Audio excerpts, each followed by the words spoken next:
जय हिंद दोस्तों। कैसे हैं आप लोग बताइए। बढ़िया। बताओ। जय हिंद भाई, जय हिंद सभी को। और बाल बच्चे सब ठीक हैं? बताओ। चलो बढ़िया है भाई, सभी एकदम मौज में है और एकदम फुल जोश में है एकदम। हाउस द जोश पूछो तो बताते हैं सर हाई सर। चलो खतरनाक भाई, तो अगर यही जोश को कंटिन्यू रखना है तो कंटिन्यू रखते हैं और आज के सेशन की शुरुआत करते हैं हम। बहुत ही खतरनाक सेशन होने वाला है आज। ठीक है। बहुत बहुत बहुत ही खतरनाक सेशन। चलो, तो बात करते हैं देखो यहाँ पर आज के सेशन के बारे में। तो आज के सेशन के बारे में बता दें, सबसे पहले तो वीडियो को शेयर कर दो, ठीक है। हर जगह पे शेयर कर दीजिए जल्दी से। और वीडियो को लाइक भी कर दीजिए, यही वो आपका प्यार है और यही वो हक आपने मुझे दिया है जिस हक से हम आपको कहते हैं कि वीडियो को शेयर कर दीजिए। तो जल्दी से वीडियो को शेयर कर दीजिए। एक कोई हमारे बड़े होंगे तो बड़े भाई की तरह और छोटे होंगे तो हमारे छोटे भाइयों की तरह जल्दी से शेयर कर दो वीडियो को। अब देखो, आज का जो टॉपिक हम पढ़ने वाले हैं वो 60 दिन 60 मैराथन का हमारा एपिसोड नंबर 7। ठीक है। और चूंकि 7 जो है वो मेरा लकी नंबर है और लकी नंबर है तो यहाँ पर यूँ समझ लीजिए कि बहुत ही बेहतरीन कंसेप्ट कुछ आज हम आपको पढ़ाने वाले हैं। बात करते हैं इस कंसेप्ट में, तो कल के कंसेप्ट लाजवाब थे, परसों के कंसेप्ट और लाजवाब थे, और कल की जो मंडे की जो क्लास होगी एवरेज की वो और खतरनाक होगी। उसमें मैं आपको पूरे के पूरे नंबर से संबंधित जितने भी सवाल होंगे वो कराऊंगा। आज के क्लास में कुछ थोड़े से मिसलेनियस कंसेप्ट हम देखेंगे। मिसलेनियस कंसेप्ट जैसे हो गया बॉलिंग एवरेज, बैटिंग एवरेज, ठीक है, एज के ऊपर कुछ क्वेश्चंस हो गए हमारे। इसके अलावा एक्सक्लूजन के क्वेश्चंस हो गए, तो ये बड़ा इंपॉर्टेंट टाइप होने वाला है। ठीक है। इसकी बात करते हैं, इसीलिए इसमें को मैंने नाम दिया है मैजिकल ट्रिक्स, और इस मैजिकल ट्रिक से आप बहुत कुछ सीखने वाले हैं। जिन्होंने पीछे की वीडियो नहीं देखी है वो तुरंत क्या करेंगे, जाके पीछे की वीडियो देखेंगे। कहाँ से? तो प्लेलिस्ट से। जैसे वीडियो है उसके नीचे डिस्क्रिप्शन है, डिस्क्रिप्शन को क्लिक करोगे प्लेलिस्ट आ जाएगा, प्लेलिस्ट के लिंक पे क्लिक करोगे, पूरी की पूरी सातों की सातों एपिसोड मिल जाएगी। मेरी कंपाउंड इंटरेस्ट की वीडियो और एवरेज की वीडियो जरूर देख के जाना अपने पेपर में। कोई वीडियो देखो ना देखो, लेकिन ये दो जरूर देख के जाना, बहुत फायदा होने वाला है। जो भी बालक 60 दिन 60 मैराथन को एकदम सच्चे मन से श्रद्धा से उसकी पूजा करेगा ना, मैं गारंटी बता रहा हूं उसका सीजीएल में 50 में 50 है, तय है मेरे भाई।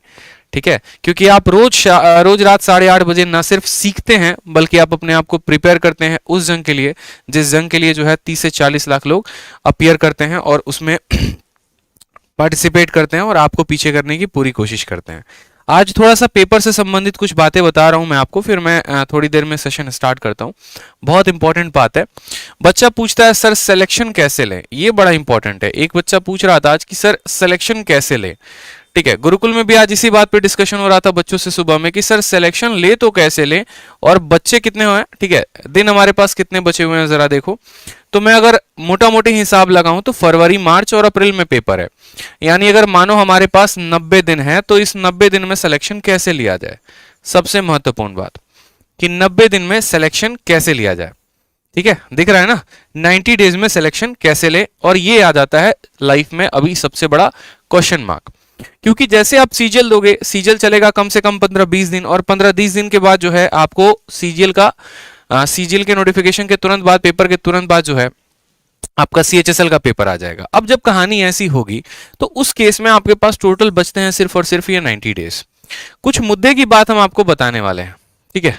कुछ मुद्दे की बात हम आपको बताने वाले हैं, और वो मुद्दे की बात क्या है आप बड़े ध्यान से समझिएगा।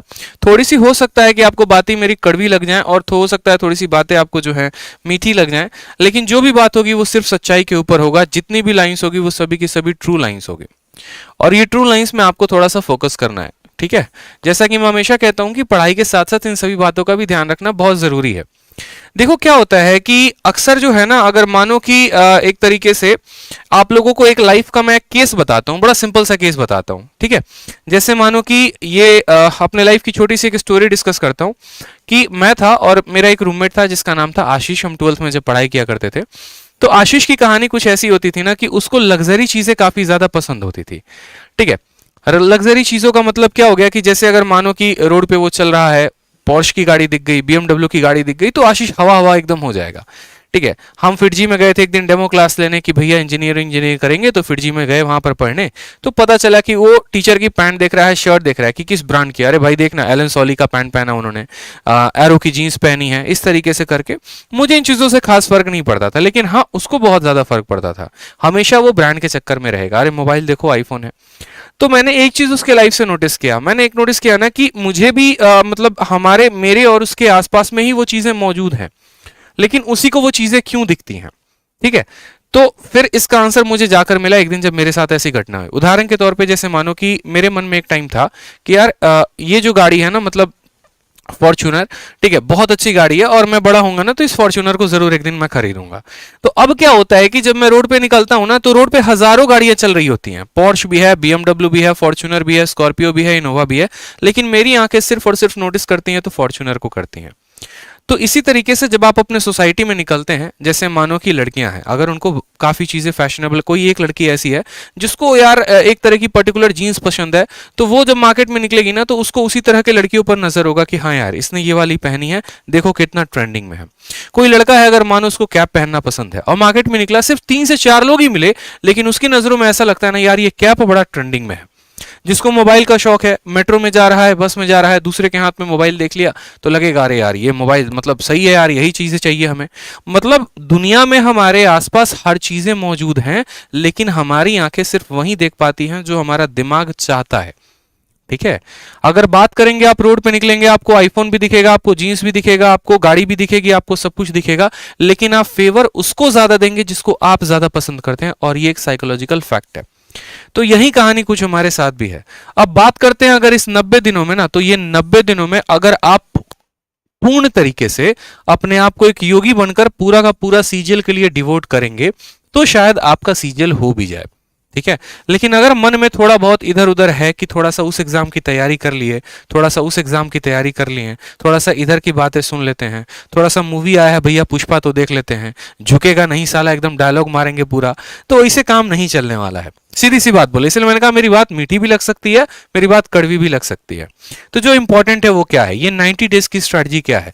बेकार है कहीं पर स्ट्रैटेजी सर्च करना, बेकार है सारी बातें। सिंपल 3 सफलता के मूल मंत्र होंगे, वो होगा पहला क्या, मैं अगर बताऊं तो सबसे पहले आप अपने सिलेबस को पूरा करो, ये बात आप अपने मन में डाल लो। ठीक है, एग्जाम्पल के तौर पे अभी कुछ देर पहले एक स्टूडेंट का कॉल आया था, उन्होंने कहा कि सर मॉक मैं दे रही हूँ, डेली के डेली मॉक दे रही हूँ और स्कोर मेरा 105 110 आ रहा है।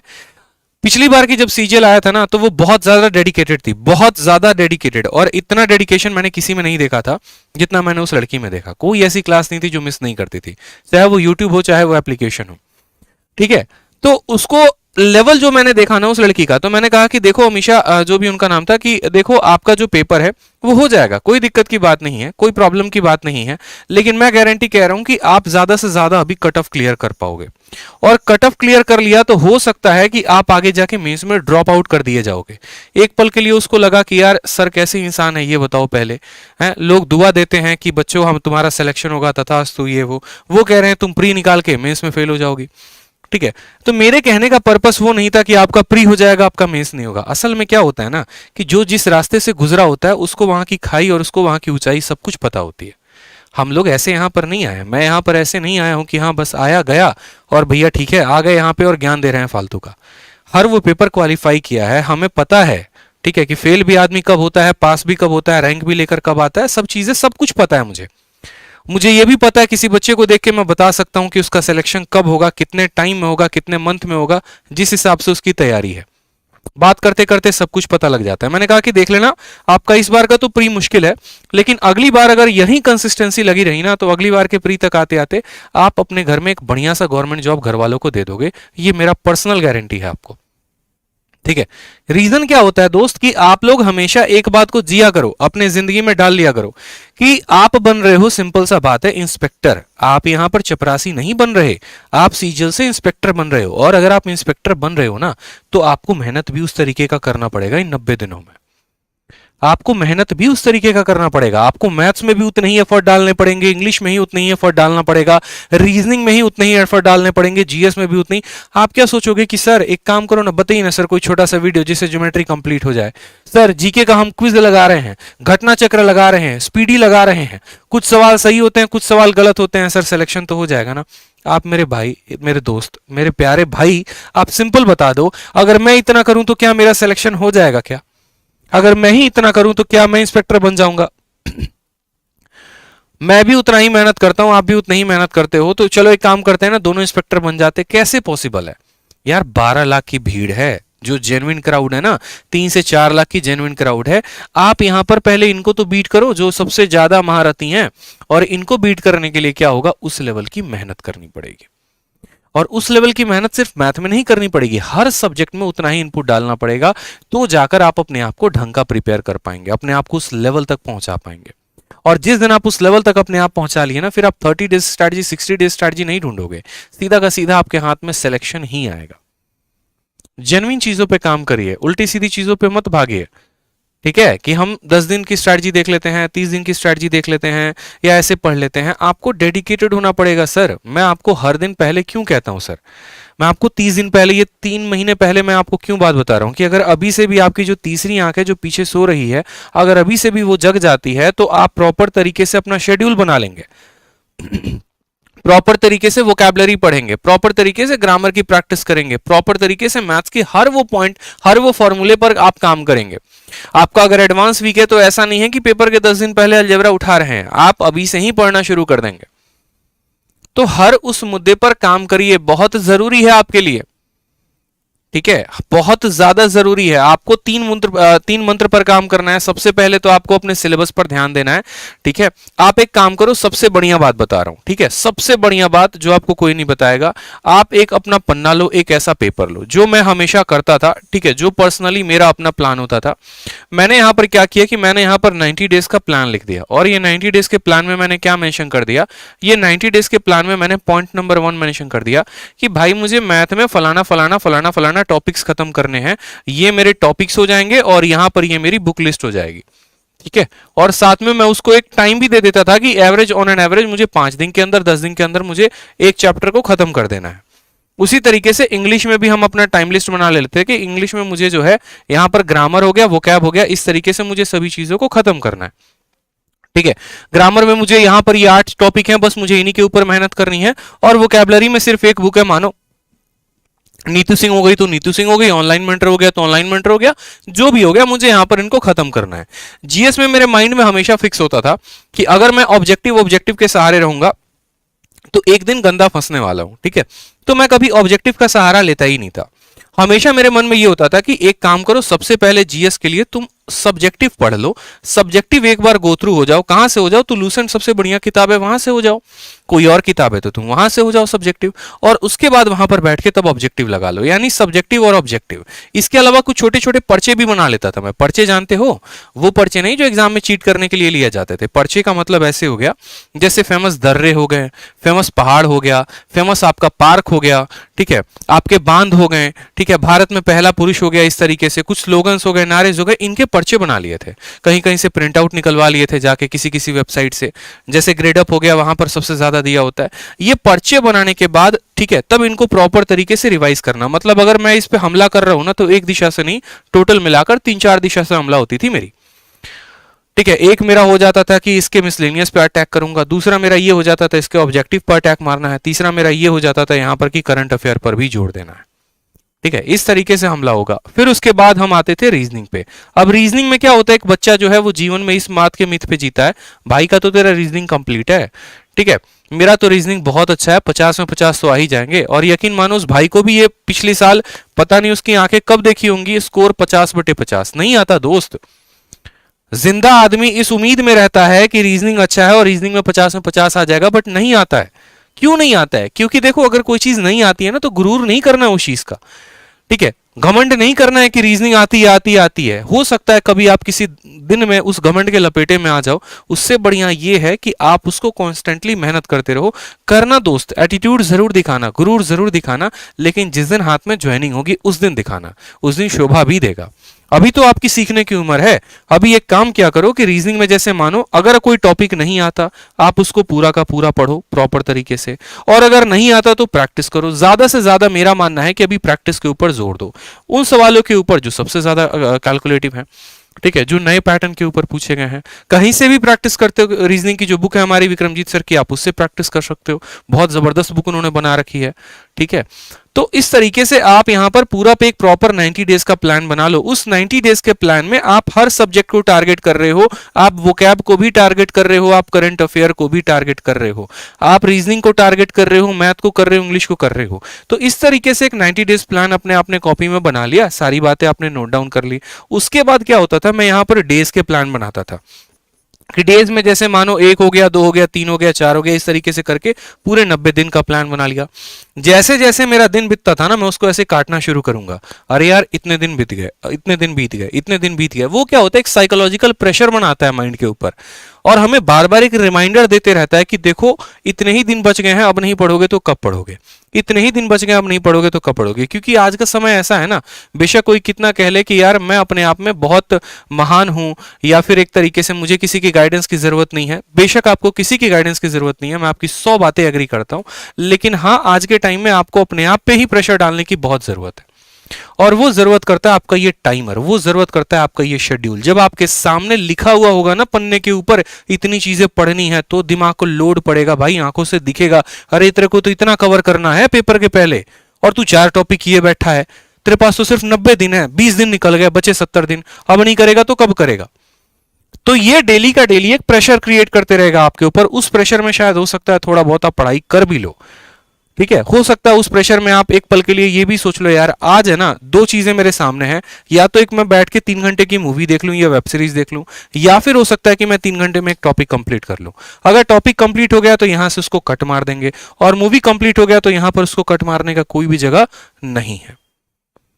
इस तरीके से आप अपने आप को ढालो, ये 90 दिन बहुत जरूरी है, समझ में आ रहा है। और ये 90 दिन में जिसने काम नहीं किया ना, तो इसीलिए मैंने कहा 3 पॉइंट है। पहला पॉइंट हो गया सिलेबस, दूसरा पॉइंट हो गया प्रॉपर स्ट्रैटेजी, ठीक है, और तीसरा हो गया प्रॉपर, एक बात को जान लो दोस्त, रिवीजन। रिवीजन का मतलब क्या हो गया कि जो आप सिलेबस को पढ़ रहे हो उसका रिवीजन करो, और साथ में मॉक टेस्ट लगाओ, ठीक है। अभी तो आपकी उम्र मॉक टेस्ट लगाने की भी नहीं हुई है, और बच्चे क्या सोचते हैं, बच्चे सोचते हैं सिलेक्शन हो जाएगा, प्री में तो हम ही फोड़ेंगे और कोई नहीं फोड़ेगा। अरे यार बाहर ऐसे ऐसे लोग बैठे हैं ना जो 400 500 प्री का मॉक लगा के बैठे हैं, और उनका अभी स्टार्टिंग स्कोर ही है ना मॉक में 150 160 होता है। आपका स्टार्टिंग स्कोर अभी 100 110 होगा। आप अभी कट ऑफ के लिए जद्दोजहद कर रहे होगे, वो कट ऑफ क्लियर करके बैठे हैं, उनको मेंस के लिए क्वालिफाई करना है, वो 190 के लिए बीट कर रहे हैं। तो 2 लोग हैं हमारे पास, एक वो जो 130 140 लाने के लिए मर रहा है, कट ऑफ क्लियर करने के लिए मर रहा है, दूसरा वो जिसके 130 140 तो अभी से ही बन रहे हैं, बस वो ये सोच रहा है कि किसी भी तरीके से 180 प्लस लेके आ जाऊं, मेंस में भी 180 190 लेके आ जाऊं और एक इंस्पेक्टर पोस्ट मिल जाए। यहीं पर 2 लोग हैं, दोनों की सोच अलग अलग है। तो आप खुद यहां से तय कर लीजिए कि सिलेक्शन किसका होगा, ठीक है, सिलेक्शन किसका होगा। ये जो 110 नंबर आ रहे हैं ऐसा नहीं है कि इनका सिलेक्शन नहीं होगा, इनका होगा, लेकिन तब जब वो 180 वाले के बराबर या उससे 2 गुनी 3 गुनी मेहनत करेंगे तब हो सकता है। किस्मत साथ दे सकती है और नहीं भी दे सकती है, लेकिन जो मेहनत होती है ना वो हमेशा साथ देती है। जिंदगी में मैंने मेहनत किया है, ठीक है, जब खेत में मेरे पापा काम करते थे ना तब मैं उनके साथ खेत में काम करता था। हाँ तो मैं ऐसे फोड़े हो जाएंगे ना, लेकिन तब भी मैंने मेहनत करना नहीं छोड़ा। मैं हमेशा बताता हूं आज ये वक्त है, और आज से 1 साल पहले जस्ट मेरा वक्त था। आज से 1 साल पहले मैं कहीं नहीं था, बस अपने खेतों में था काम कर रहा होता था। पिछले साल के अक्टूबर नवंबर के महीनों में ऐसे कुल्हाड़ी लेके मिट्टी निकाल रहा हूं मैं अपने पापा के साथ, और 1 महीने 1.5 महीने के बाद मेंस था। जो मेहनत की थी ना भाई उसका कोई सब्स्टिट्यूट नहीं है। 2 घंटे 1 घंटे की मॉक में आप प्री में थक जाते हो, दिन में 2-2 घंटे की एक मॉक में मेंस की लगाता था। एक दिन में कम से कम 3 से 4 मॉक, 3 से 4 मॉक हम मेंस का लगाएंगे। जब दिल्ली आए, यहाँ पर एक लाइब्रेरी ज्वाइन किया, यहाँ पर जाके 3 से 4 मॉक डेली लगाते थे, वो भी ये देखकर कि आसपास का माहौल इतना है, अगर मैं इतनी मेहनत नहीं करूंगा तो मैं फेंका जाऊंगा कहीं दूर, मैं किसी कोने में पड़ा रहूंगा, ठीक है, मेरे हाथ में हमेशा बेरोजगारी रहेगी और कुछ नहीं होगा। 2-2 घंटे की 3-3 मॉक 4-4 मॉक, बस नीचे एक चाय की दुकान होती थी, 1 मॉक दिया, इतना प्रेशर बन गया, जाके चाय पिया, फिर वापस आके फिर बैठ के मॉक। सुबह निकलते थे सूरज देखकर, रात को सूरज ढलने के बाद ही सीधा रात में 11-12 बजे आदमी निकल रहा है। बस वो 1 महीने अपने आप से प्रॉमिस कर लिया था कि ना लेफ्ट देखो ना राइट देखो, बस अपनी किताबों को देखो, अपने कंसेप्ट को देखो, बनाओ, पढ़ो कायदे से, वही तुम्हें जो है कामयाब बनाएगी, वही तुम्हें आगे लेके जाएगी। तो इस बात का ध्यान रखो, प्रॉपर तरीके से जो है पूरा एक अपना शेड्यूल बनाओ। आपकी कमजोरी, आपकी जो खासियत है वो सिर्फ आप जानते हो, आपके अलावा कोई नहीं जानता है। आपको पता है आपके वीक पॉइंट्स क्या हैं, आपको पता है अगर आपकी जीएस कमजोर है तो सर आप काम करिए ना उसके ऊपर। किसी और को थोड़ी लेकर आएंगे सर आप काम करवाने के लिए, भैया मेरा जीएस है तुम अच्छा करवा दो, ऐसे नहीं होगा सर। आप ही को ढूंढना पड़ेगा ना। आप या तो इंटरनेट को ढूंढिए, या आप किसी किताब को पकड़िए, या आप कहीं और पे पकड़िए, लेकिन हाँ जो भी है आप प्रॉपर तरीके से डिसाइड कर लीजिए, मेरा वीक पॉइंट है मैं इसके ऊपर काम करूंगा। ठीक है, तुम्हारा वीक पॉइंट है, अगर मानो कि आपका वीक पॉइंट है जीएस की तरफ, तो आप जीएस के ऊपर ज्यादा फोकस करो। वोकैबुलरी है तो वोकैबुलरी के ऊपर ज्यादा फोकस करो।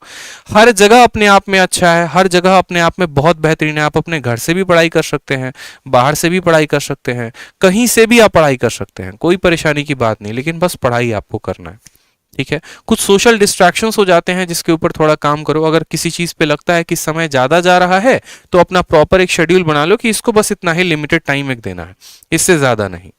चाहे वो मोबाइल पर किसी से बात करना हो गया, किसी के साथ घूमने जाना हो गया, ठीक है, या परिवार का कोई भी एक तरीके से काम हो गया, तो अभी कुछ देर के लिए होल्ड कर सकते हो, क्योंकि एक बार आप बेहतर हो गए ना, आने वाली आपकी जितनी भी पीढ़ी है ना वो मौज करेगी, मैं गारंटी दे रहा हूं। क्योंकि एक इंसान के ऊपर आज के टाइम में 3 जनरेशन का जो है रिस्पॉन्सिबिलिटी होता है। अगर मैं हूं ना तो मेरे ऊपर मेरा खुद का रिस्पॉन्सिबिलिटी है, जो मेरी अपनी जनरेशन होगी, जैसे मैं हो गया, मेरी वाइफ हो गई, ठीक है, मेरे भाई हो गए, मेरी बहन हो गए, वो हो गए। एक मेरा पिछला जनरेशन, जैसे मेरे पापा हो गए, मेरी मम्मी हो गई, मेरे दादा हो गए, मेरे चाचा हो गए, वो ठीक। और एक मेरा आने वाला जनरेशन, जैसे मेरा बेटा हो जाएगा, मेरी बेटी हो जाएगी, मेरे जो आने वाले पूरी की पूरी हायरार्की होगी।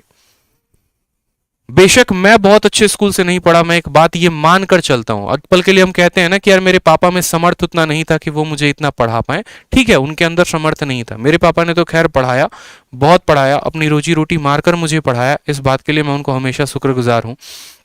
बट एक एग्जाम्पल दे रहा हूं कि मानो लाइफ आपको आज सबसे बेस्ट रिसोर्स नहीं देती है, ठीक है, आपके पास उतने पैसे नहीं है कि आप शहर जाके पढ़ाई कर सको, ठीक, लेकिन आप तो अपने आप को इतना काबिल बना लो कि कल के दिन आपका बेटा आपसे ये बात ना बोले। आप बताओ, पहले आप अपने आप को उस काबिल नहीं बना रहे, और फिर आपका बेटा भी वही एक्सक्यूज देगा जो आप एक्सक्यूज दे रहे हो। इससे बेहतर यह है कि आप उसके लिए एक बढ़िया सा प्लेटफॉर्म तैयार करके दो, और वो तब दोगे जब आप अगर अच्छे स्कूल में नहीं पढ़े, अगर आप उसको अच्छे स्कूल में पढ़ाने का सोचते हो, वो तब पॉसिबल है जब आप उस लेवल की मेहनत कर रहे हो, आप उसको कुछ गिफ्ट में दे रहे हो, एक तरीके से एक बोलते हैं ना विरासत में मिली है, तो ये आपकी कामयाबी से उसको विरासत में मिलेगा, और इसके लिए बस आपको मेहनत करनी पड़ेगी। ठीक है, समझ में आ गया बात? मन लगा के पढ़ो भाई, बस और कोई दिक्कत की बात ना है। ठीक है, बाकी चीजें सब साइड कर दो, पड़ोसी वड़ोसी की सब बातें साइड हो जाती हैं, कोई फर्क नहीं पड़ता, बस आप ढंग से अपने ऊपर मेहनत कर लो, ठीक, ताकि आने वाली पीढ़ी कम से कम बोल सके कि हाँ भाई साहब ये हमारे लिए कुछ छोड़ कर गए, कुछ अच्छा करके गए, देश के लिए भी कुछ अच्छा कर लोगे आप।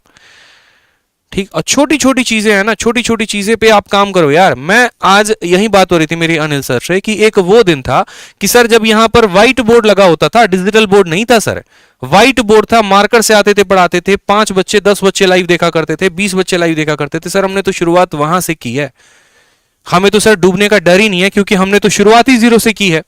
आज 1000 बच्चे लाइव देखते हैं, कल हो सकता है 10,000 बच्चे लाइव देखेंगे, एक दिन 1 लाख बच्चे भी लाइव देखेंगे, वो भी पल आएगा। तो जो व्यक्ति एकदम नीचे से शुरुआत करता है ना, उसको पता होता है यार कहां कहां पर ब्रेक थ्रू आएंगे, और डर नहीं लगता। फिर बस उसी तरीके से मेहनत करो। बेशक आपका स्कोर 60 आ रहा है, कोई परेशानी की बात नहीं, लेकिन ये 60 से जो है ना, 60 के बाद 60 पे ही नहीं रुकोगे, 70 आएगा, 80 आएगा, 90 आएगा, 100 आएगा, 190 भी आएगा। एक पल था जब मैं ये सोचा करता था कि यार जिस दिन मैं टॉप मारूंगा ना, पक्का मेरे जो पोस्टर हैं वो हर जगह पर लगेंगे। ठीक है, किसी पर्सन से मेरी एक दोस्त था, उससे लड़ाई हो गया था, तो मैंने सोचा था कि चल ठीक है यार, कोई बात नहीं, अपना जो है जिस दिन टॉप मारूंगा इसके घर के सामने अपने पोस्टर लगवाऊंगा। आज इतना है ना कि लोग खुद मेरी वीडियो देख रहे होते हैं, ठीक है, उनको पता है कि हाँ क्या है, ठीक है बंदा चलो बहुत अच्छा है। किसी की कामयाबी फिक्स नहीं होती यार, कौन कहां जाकर कैसे हिट मार देगा किसी को पता नहीं होता है।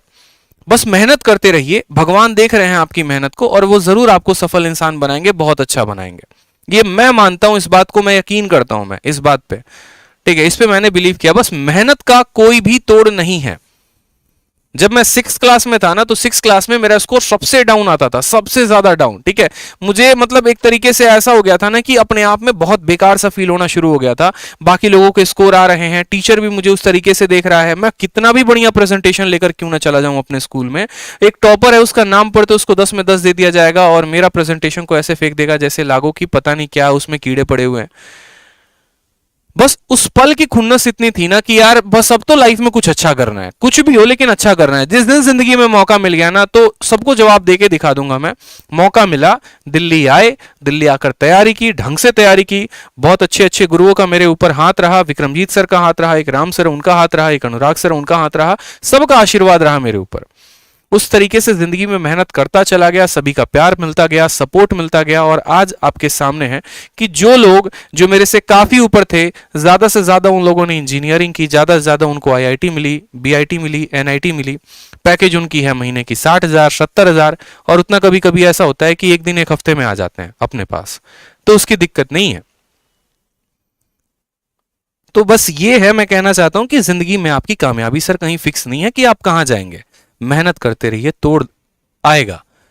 मैंने कहा ना, एक साल में लाइफ ऐसी बदली है कि एक साल पहले I was aspirant and right now I am an educator and well educated on a well channel, सिर्फ आप लोगों की वजह से। और अभी तो जिंदगी में बहुत आगे बढ़ना है दोस्त। ये एक छोटे भाई की तरह मैं आपसे एक एक्सपीरियंस शेयर कर रहा हूं कि यार मैंने ये चीज खुद महसूस की है, आपको भी ये महसूस होगा, बस आप पढ़िए। देखो, किसी की सफलता की कहानी सुननी है ना, बड़ी अच्छी लगती है, बड़ा मजा आता है किसी की सुनने में, लेकिन इंपॉर्टेंट यह है कि क्या आप उस तरीके का, आप भी उस प्लेटफॉर्म पे आना चाहते हैं? क्या आप भी अपने आप को उस तरीके से क्रिएट करने के लिए सोच रहे हैं? क्या आप भी चाहते हैं कि हाँ, आपकी भी सफलता की कहानी हो, लोग सुने, इंटरेस्ट ले? अगर हाँ, तो भाई साहब लग जाओ मेहनत में, सुनो सब किसी की, लेकिन अपने मन में वो एक आस लेके चलो कि भैया आप तो फोड़ेंगे। ठीक है, बस एक साल दबा के रखो। इस यहां पर पहुंचने के लिए, यहां तक बात करने के लिए ना, मैंने अपने आप को 1.5 साल बैकग्राउंड में इतना काम किया, एक एक कंसेप्ट के ऊपर काम किया, एक एक क्वेश्चन के ऊपर काम किया। बस मुझे उस मौके की तलाश थी कि बस ठीक है, कोई बात नहीं, जब भी जाऊंगा ये करूंगा, वो करूंगा, वो करूंगा, वो करूंगा। ठीक है, गुरुकुल संभाल दिया पूरा ऑफलाइन। गुरुकुल में सभी बच्चे हैं, मन लगाकर पढ़ते हैं, ऑफलाइन है, ऑनलाइन है, आप लोगों का प्यार है, कंटेंट है। इस 6 महीने साल भर के अंदर मैंने वो भी काम किया जो बड़े बड़े एजुकेटर्स 5 साल 10 साल में भी नहीं कर पा रहे। शीट्स देखोगे आप, पूरा प्रॉपर तरीके से अरेंज्ड मिलेगा। ये एक टीम वर्क है, एक एफर्ट है, सभी का एफर्ट है, मेरे साथ जो जुड़े हैं उनका एफर्ट है। हम लोगों ने उस तरीके से काम किया, तो ये ताकि हमारा बैकग्राउंड में फिक्स है। आज भी मैं रात के 3 बजे 4 बजे सोता हूं, सुबह वापस मेरी 9 बजे गुरुकुल में क्लास लग जाती है। कोई ऐसा दिन नहीं है जिस दिन मैं 4 बजे नहीं सोता रात में, और सुबह 9 बजे कोई ऐसा दिन नहीं है जिस दिन मैं गुरुकुल में ना पहुंचूं क्लास लेने। मेहनत आज भी मेरी उतनी है, बस यही मेहनत है कि हो सकता है जिंदगी में और आगे लेके जाओ। और मैं यही बात आपको भी हाथ जोड़कर विनती करूंगा आपसे कि आप भी बस मेहनत करो सर। ये पल वापस नहीं आएगा, धीरे धीरे धीरे धीरे धीरे धीरे आपका एज निकल जाएगा, और एज निकल जाएगा फिर हाथ मलते रह जाओगे और कुछ नहीं मिलने वाला है लाइफ में। ठीक है, तो इस बात का ध्यान रखा करो। मैं जनरली जो है इतनी बातें नहीं करता, आपको भी पता है। सेशन के दौरान अगर मैं पढ़ाना शुरू करूंगा तो बस मैं पढ़ाता ही पढ़ाता हूं, लेकिन आज जरूरत इसलिए महसूस हुई क्योंकि बहुत बार क्या होता है कि हम पढ़ रहे होते हैं, हमें पता ही नहीं क्या पढ़ रहे हैं। हम तैयारी कर रहे हैं लेकिन पता ही नहीं किस चीज की तैयारी कर रहे हैं। तो क्या फायदा ऐसी तैयारी का? आप मेरी वीडियो 4 घंटे देख लो, ठीक है, और 4 घंटे के बाद आप कुछ ना पढ़ो, सर मैं बता रहा हूं वो 4 घंटे भी बेकार है, वो 4 घंटे भी बेकार हैं। अभी के जो ये आधे घंटे जो मैंने बात कही है ना, अगर जब जब आप डिमोटिवेटेड फील होना ना, आप बार बार ये मेरी बात सुनना, रिवाइंड करके सुनना, वीडियो को डाउनलोड करके रख लो, सेव करके रख लो। जब जब हो 2x की स्पीड पे चला देना, सुनना, देखना, एनर्जी ना आ गई तो फिर कहना। बस इस बात का ध्यान रखो, प्रॉपर स्ट्रैटेजी, प्रॉपर प्लानिंग, ये जिंदगी में हमेशा आपको आगे बढ़ा के लेके जाएगी। पढ़ाने का काम मेरा है, मैं आपको मैथ्स पढ़ा सकता हूं, मैं आपको मैथ्स सिखा सकता हूं, मैथ्स से प्यार करवा सकता हूं, लेकिन सिलेक्शन अल्टीमेट आप ही के हाथ में है, क्योंकि सिलेक्शन के लिए सभी सब्जेक्ट पढ़ना होता है। प्रॉपर स्ट्रैटेजी, प्रॉपर प्लानिंग, हर कुछ चाहिए होती है। ठीक है, और ध्यान रखो आप यहाँ पे। चलो, तो आज जो है यहाँ पर पढ़ते हैं भाई साहब, ठीक है। आज जो है हम अपना नेक्स्ट टॉपिक पढ़ते हैं, वो है एक्सक्लूजन। और एक्सक्लूजन में देखो बहुत ही बेहतरीन कंसेप्ट मैं आपको बताऊंगा। 2 पॉइंट होंगे, एक होगा एक्सक्लूजन, और एक्सक्लूजन के बाद फिर हमारे यहां पर होंगे 2-3 और पॉइंट जबरदस्त वाले। जैसे मैं आपको एक क्वेश्चन दिखाता हूं, ठीक है। ऐसे सवाल जो पेपर में आजकल सबसे ज्यादा पूछे जा रहे हैं, आप देखो सबसे पहले एक्सक्लूजन के अलावा ऐसे सवाल जिसको हम रॉन्गली एंटर्ड कहते हैं, और ऐसे सवालों का मैं आपको सबसे बेस्ट अप्रोच बताऊंगा। बिल्कुल आप ऐसे सवालों को सेकंडों में कर पाओगे, बस मेरी बात को समझना। मेरी बात अगर अच्छी लगती है तो कमेंट में ही बताया करो यार, अगर ऐसी बात है तो मैं आपके लिए और भी ऐसे बहुत सारे सेशंस लेकर आऊंगा। संडे को स्पेशल आ गया, चर्चा हो जाएगी परीक्षा के ऊपर, कुछ बातें हम लोग कर लिया करेंगे, कुछ स्ट्रैटेजी के बारे में हम लोग डिस्कस कर लिया करेंगे। तो वो आप तभी मुझे मतलब आप बताओगे तब तो मुझे पता चलेगा ना। अब एक ड्राइवर को आप इशारा ही नहीं करोगे कि गाड़ी उसको लेफ्ट में लेके जानी है कि राइट में लेके जानी है, तो वो तो अपने चाल से चलाएगा। ठीक है, तो मैं कभी ऐसा नहीं चाहता कि मैं अपने अकॉर्डिंग आऊं और यहां पर पढ़ाऊं और चला जाऊं, बस मेरे अकॉर्डिंग आप लोग पढ़ो। कुछ बातें आपकी भी मेरे साथ होनी बहुत जरूरी है कि आप भी क्या चाहते हो, आप किस लेवल पर हो, आपको कहां जाना है। आप पूछो ना मुझसे, मैं आपकी हेल्प करूंगा। आप पूछो तो सही कि हाँ सर बताओ, मेरी हेल्प करो सर, मैं ऐसा सिचुएशन में हूं, यहां से मुझे बताओ क्या करना है। भाई की तरफ पूछो यार, मैं बताऊंगा। ठीक है, चिंता क्यों कर रहे हो, ये चैनल आपका है, ये प्यार आपका है, ये सपोर्ट आपका है। ठीक है, चलो आ जाओ। सवाल देखो, कहा गया है while finding the average of a 10 given number a student by mistake wrote 64 in place of a 46 and got his average 50। ठीक है, तो correct answer of the given number is, अब देखो ये सवाल है ना, एक लाइन में ये सवाल बन जाएगा, मैं आपको बता रहा हूं, बस एक लाइन काफी है। ठीक है, उसने मिस्टेक से कितना लिख दिया, 64 लिख दिया, किसके स्थान पे, 46 के स्थान पे। मतलब यहां पर उसकी संख्या क्या हो गई, तो यहां पर इसकी संख्या उसने 18 ज्यादा लिख दिया, उसने 18 ज्यादा लिख दिया, उसने 18 ज्यादा लिख दिया यहां पर। तो अब हमें क्या करना पड़ेगा, 18 कम करना पड़ेगा। और 18 कितने संख्याओं पर कम करना पड़ेगा, 50 संख्याओं पे, यानी हर संख्या पे 3.6 की कमी। 50 में से 3.6 घटा दो। ठीक है,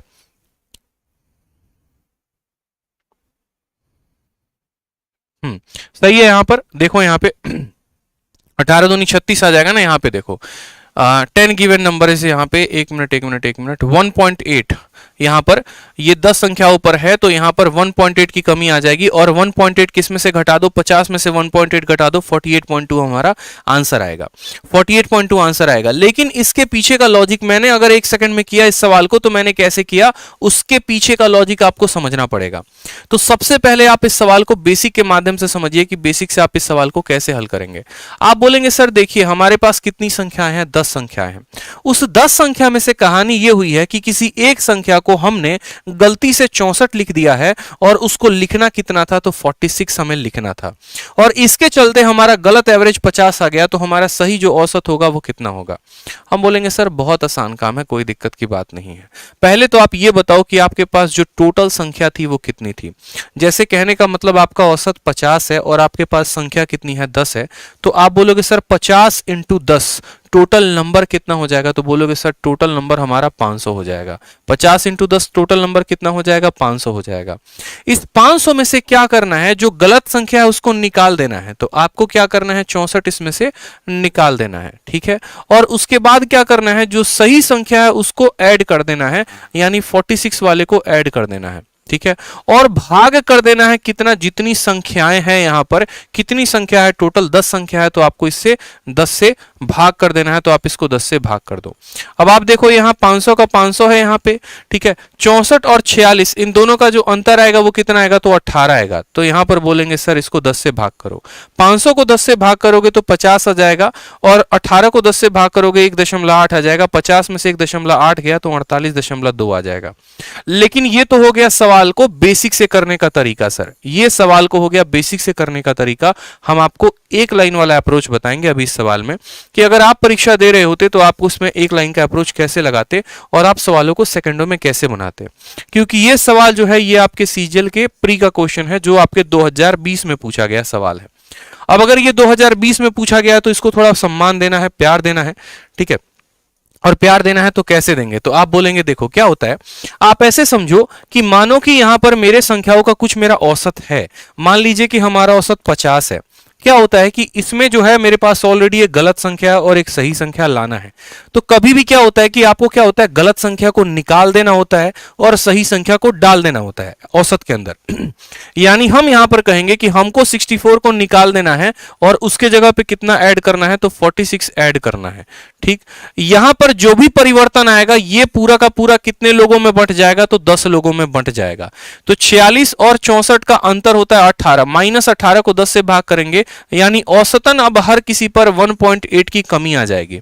औसतन हर किसी पर 1.8 की कमी आ जाएगी। तो पहले जो औसत मुझे 50 दिखता था, अब वो 50 ना दिखकर मुझे 1.8 कम दिखेगा, यानी 48.2 जो होगा वो हमारा करेक्ट आंसर होगा।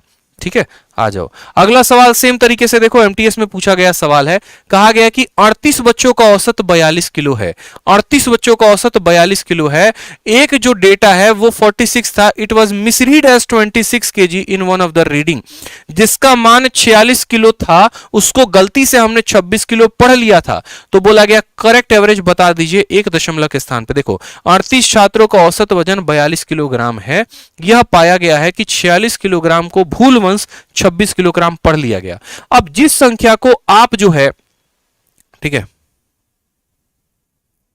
अब जिस संख्या को आप यहां पर देखो, जो संख्या जो है आपके लिए एकदम बेकार है, जो गलत संख्या है, उसको आप क्या करोगे, माइनस करोगे। तो आप बोलोगे सर 46 को हम यहां पर माइनस कर देते हैं और उसमें ऐड कर देंगे क्या, जो सही संख्या है, ठीक है, सॉरी माफ करेंगे, यहां पर जो मिसरीड किया गया है वो 26 है और जो सही डेटा है वो 46 है। तो गलत संख्या को माइनस कर दो, सही संख्या को इसके अंदर जोड़ दो। ये गलत संख्या माइनस हो गया, सही संख्या जोड़ दो और इसको भाग कर दो। टोटल जितने भी लोग हैं, कितने लोग हैं, 38 लोग हैं, तो 38 में इसको भाग कर दो। ठीक है, 38 में क्या कर दो, भाग कर दो। तो बोलोगे सर 46 में से 26 चला गया, 46 में से 26 चला गया तो 20/38, और 20/38 को जब आप भाग करोगे तो आप बोलोगे सर 20 को हमने 38 से भाग कर लिया। देखो यहाँ पे दशमलव लगा दोगे 200 आ जाएगा। ठीक है, आप यहां पर 20/38 को आप ऐसे भी लिख सकते हो 10/19। देखो इसको काटोगे तो बोलोगे सर ये 10/19 है, और एक पल के लिए 1/19 5.26 होता है, 5.26 होता है, यानी ये 0.5 के करीब में आएगा। अगर आपको अप्रोक्सीमेशन लगाना है तो इसको 20 बना लो, 10/20 0.5 के करीब में आता है, 10/20 0.5 के करीब में आता है। यानी हमारा औसत अगर इतना प्लस में है तो इतना से बढ़ जाएगा, अगर माइनस में होता तो घट जाता। पुराना वाला औसत कितना था, 42, उसमें इतना बढ़ जाएगा, यानी 42.5 जो होगा वो हमारा क्या होगा, करेक्ट आंसर होगा। 42.5 जो होगा करेक्ट आंसर होगा। जी हां, बिल्कुल सही आंसर आपका option number A is the correct answer. तो 42.5 जो होगा वो करेक्ट आंसर होगा। एमटीएस का पूछा गया सवाल था। हमें बस करना ये होता है कि जो गलत डेटा है उसको माइनस करेंगे, जो सही डेटा है उसको जोड़ेंगे और इसको भाग कर देंगे टोटल डेटा में, यानी टोटल 38 हो गया। तो हम यहां पर बोलेंगे सर 0.5 का इंक्रीज आ गया, सर 0.5 का इंक्रीज आ गया। पुराना डेटा 42 है और 0.5 का इंक्रीज 42.5 करेक्ट आंसर है। अगला सवाल देखिए, इसी कांसेप्ट के ऊपर सीएचएसएल में पूछा गया है। इसी कांसेप्ट के ऊपर सीएचएसएल में पूछा गया, मतलब ये सवाल ऐसा है जो सीजीएल में भी आया था, सीएचएसएल में भी आया था, एमटीएस में भी आया था। आपको आंसर सही देना है। बोला गया रवि के 5 सब्जेक्ट में औसतन नंबर 150 है, लेकिन मैथमेटिक्स में 43 को गलती से 23 पढ़ दिया गया था कैलकुलेशन के दौरान, तो करेक्ट एवरेज कितना होगा। आप बोलेंगे सर कोई दिक्कत की बात नहीं है, कोई परेशानी की बात नहीं है। जो गलत डेटा है 43 वाज मिसरीड एज 23, गलत डेटा कौन है, तो 23 है, तो 23 को माइनस कर दो। क्या कर दो, गलत डेटा को हम क्या करते हैं, माइनस कर देते हैं। जो सही डेटा है उसको क्या करेंगे, जो सही डेटा है उसको हम जोड़ देंगे यहां पर, और इसको भाग करेंगे कुल लोगों में, इसको भाग करेंगे टोटल कितने सब्जेक्ट है, तो 5 सब्जेक्ट है, तो इसको भाग कर दो 5 सब्जेक्ट में। 43 में से 23 चला गया तो कितना बचेगा बता दो दोस्तों, तो बोलोगे सर 20 बचेगा। इस 20 को 5 सब्जेक्ट में दे दोगे तो प्रत्येक वाले को कितना मिलेगा, 4 मिलेगा। यानी हमारा औसत अगर +4 आ रहा है तो 150 में 4 जोड़ देंगे, अगर औसत -4 आ रहा है तो 150 में 4 को घटा देंगे, यानी 150 + 4 154। इतना लाजवाब ट्रिक है आपके लिए, मैंने इसलिए कहा मैजिकल ट्रिक आप सीखने वाले हो, जिससे आपको सच में लगेगा कि हाँ भैया कुछ सीखा है, कुछ दमदार सीखा है। सवालों को हम ऐसे नहीं सेकंडों में कहते हैं, सेकंडों में बनाकर दिखाएंगे एग्जामिनर को, तब पता चलेगा कि हाँ भैया हमारे अंदर दम है सेकंडों में बनाने का। और आपको मैं सबसे लेटेस्ट पैटर्न पर सवाल करवा रहा हूं सर। आप ये देखो, पहले सीजीएल 2020 के प्री से क्वेश्चन का शुरुआत की, फिर उसके बाद मैंने एमटीएस का सवाल करवाया जो कि 10वीं लेवल पर होता है, फिर थोड़ा एक लेवल ऊपर करवा दिया जो 12वीं लेवल पर होता है, फिर उसके बाद एक और लेवल ऊपर करवा दिया जो सीजीएल पर होता है। अगला हो सकता है सीजीएल मेंस का मिल जाए, क्योंकि मैं जो कैटेगरी बनाता हूं वो टाइप वाइज भी होता है और लेवल वाइज भी होता है, ताकि आप पकड़ सको और एक साथ सभी एग्जाम्स की तैयारी कर सको और सभी के जो है क्वेश्चंस को आप बना सको। सेम तरीके से सवाल में कहा गया है 40 बच्चों का जो औसत है वो कितना है, तो 68 है। ठीक, 2 स्टूडेंट का जो नंबर है वो इनकरेक्टली इतना और इतना एंटर कर दिया गया है, इंस्टीड ऑफ इतना एंड इतना, इंस्टीड ऑफ इतना एंड इतना, मतलब जो सही डेटा था वो ये था और ये दोनों नालायक गलत डेटा है। ठीक, बोला गया करेक्ट एवरेज कितना होगा बता दीजिए, करेक्ट एवरेज कितना होगा बता दीजिए। बहुत लाजवाब सवाल है भाई साहब, मजा आ गया। मतलब जो गलत डेटा है वो क्या है, तो बोलोगे सर गलत डेटा 48 है और 64 है, तो गलत डेटा को क्या करते हैं, माइनस करते हैं। तो 48 को माइनस कर दो और 64 को माइनस कर दो। जो सही डेटा है वो क्या है, तो सही डेटा हमारा 84 हो जाएगा और कितना हो जाएगा, 46 हो जाएगा। और इसको कितने लोगों में भाग करेंगे, तो इसको 40 लोगों में भाग करेंगे। कितने लोगों में भाग करेंगे, 40 लोगों में। आज आप लोगों को हम एक स्टाइल बता देते हैं सवाल को हल करने का। मेरी बात को सुन लेना। जब भी किसी दो अंकों की संख्या को, मेरी भाई, जब भी किसी दो अंकों की संख्या को, जैसे मानो दो अंकों की संख्या 82 है और इसको पलटी करके 28 लिख दिए, दो अंकों की संख्या का स्थान बदलते हो ना, तो जो इनका अंतर होता है वो सीधा एक लाइन में निकाल सकते हो, और वो होता है 9 इंटू इन दोनों का आपस में डिफरेंस। इन दोनों का आपस में डिफरेंस कितना है, 6 है, यानी इन दोनों का अंतर 54 आएगा। जैसे मानो मैं अगर बोलूं यहां पर 32 हो गया और यहां पर 23 हो गया, यही 32 को पलटी करके 23 लिख दिया गया है, तो इसका अंतर जो होगा वो होगा 9 इंटू इन दोनों का अंतर। इन दोनों का अंतर कितना है, 1 है, तो 1 आ जाएगा। उसी तरीके से मानो 46 है और 64 है, तो मैंने कहा इन दोनों का अंतर कितना होगा, तो यहां पर बोलोगे 9 इंटू 6 और 4 का अंतर कितने का होता है, 2 का, यानी इन दोनों का अंतर 18 होगा। कि क्यों बता रहे हैं आपको ये बात, क्योंकि ऊपर यहां पर इसी तरीके के कुछ संख्याएं अरेंज्ड है। जैसे 48 है और 84 है, 48 को ही पलटी करने पर 84 आया है, तो 48 और 84 का जो अंतर होगा वो कितना होगा, तो मैंने कहा 84 में से मानो 48 घटाना है, 84 में से 48 घटाना है। कैसे करोगे, तो बोलोगे सर 9 इंटू 8 और 4 का अंतर कितना होता है, 4 होता है, यानी 9 चौके 36। तो बोलोगे सर 84 में से 48 जाएगा तो 36 आ जाएगा। उसी तरीके से 9 इंटू 6 और 4 का अंतर होता है 2 का, तो 9 इंटू 2 कितना हो जाएगा, तो 9 इंटू 2 18 हो जाएगा, यानी 46 और 64 का अंतर कितना, 18। बड़ा वाला कौन है, 64 है, तो यहां पर आ जाएगा -18 और बट्टे में कितना आ जाएगा, 40। बाकी किसी को अलग तरीके से करना है तो वो भी कर सकता है। 36 से 18 गया तो आ जाएगा 18 बटे कितना हो जाएगा, 40 हो जाएगा। और 18 बटे 40 लमसम दशमलव में जो है आपका 9 बटे 20 के करीब में आएगा। और 9 बटे 20 में ऊपर नीचे 100 से, ऊपर नीचे 5 से गुना कर दो, नीचे 5 से गुना करोगे 100 बन जाएगा, ऊपर 5 से गुना करोगे 45 बन जाएगा। 45 को 100 से भाग करना आसान रहेगा, तो ये आ जाएगा 0.45। कितना आ जाएगा, 0.45 आ जाएगा।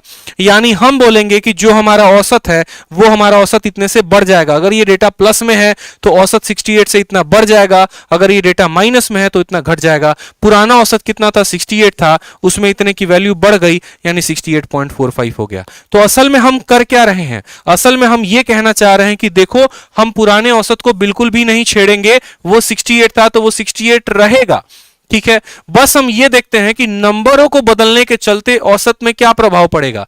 जैसे मानो मैंने क्या किया, गलत संख्या को निकाल दिया और नए संख्या को डाल दिया, तो या तो ये हो सकता है कि कंपनी में जब कुछ नए लोग आते हैं तो उनके पास ज्यादा वैल्यू होती है, या ये होता है उनके पास कम वैल्यू होती है।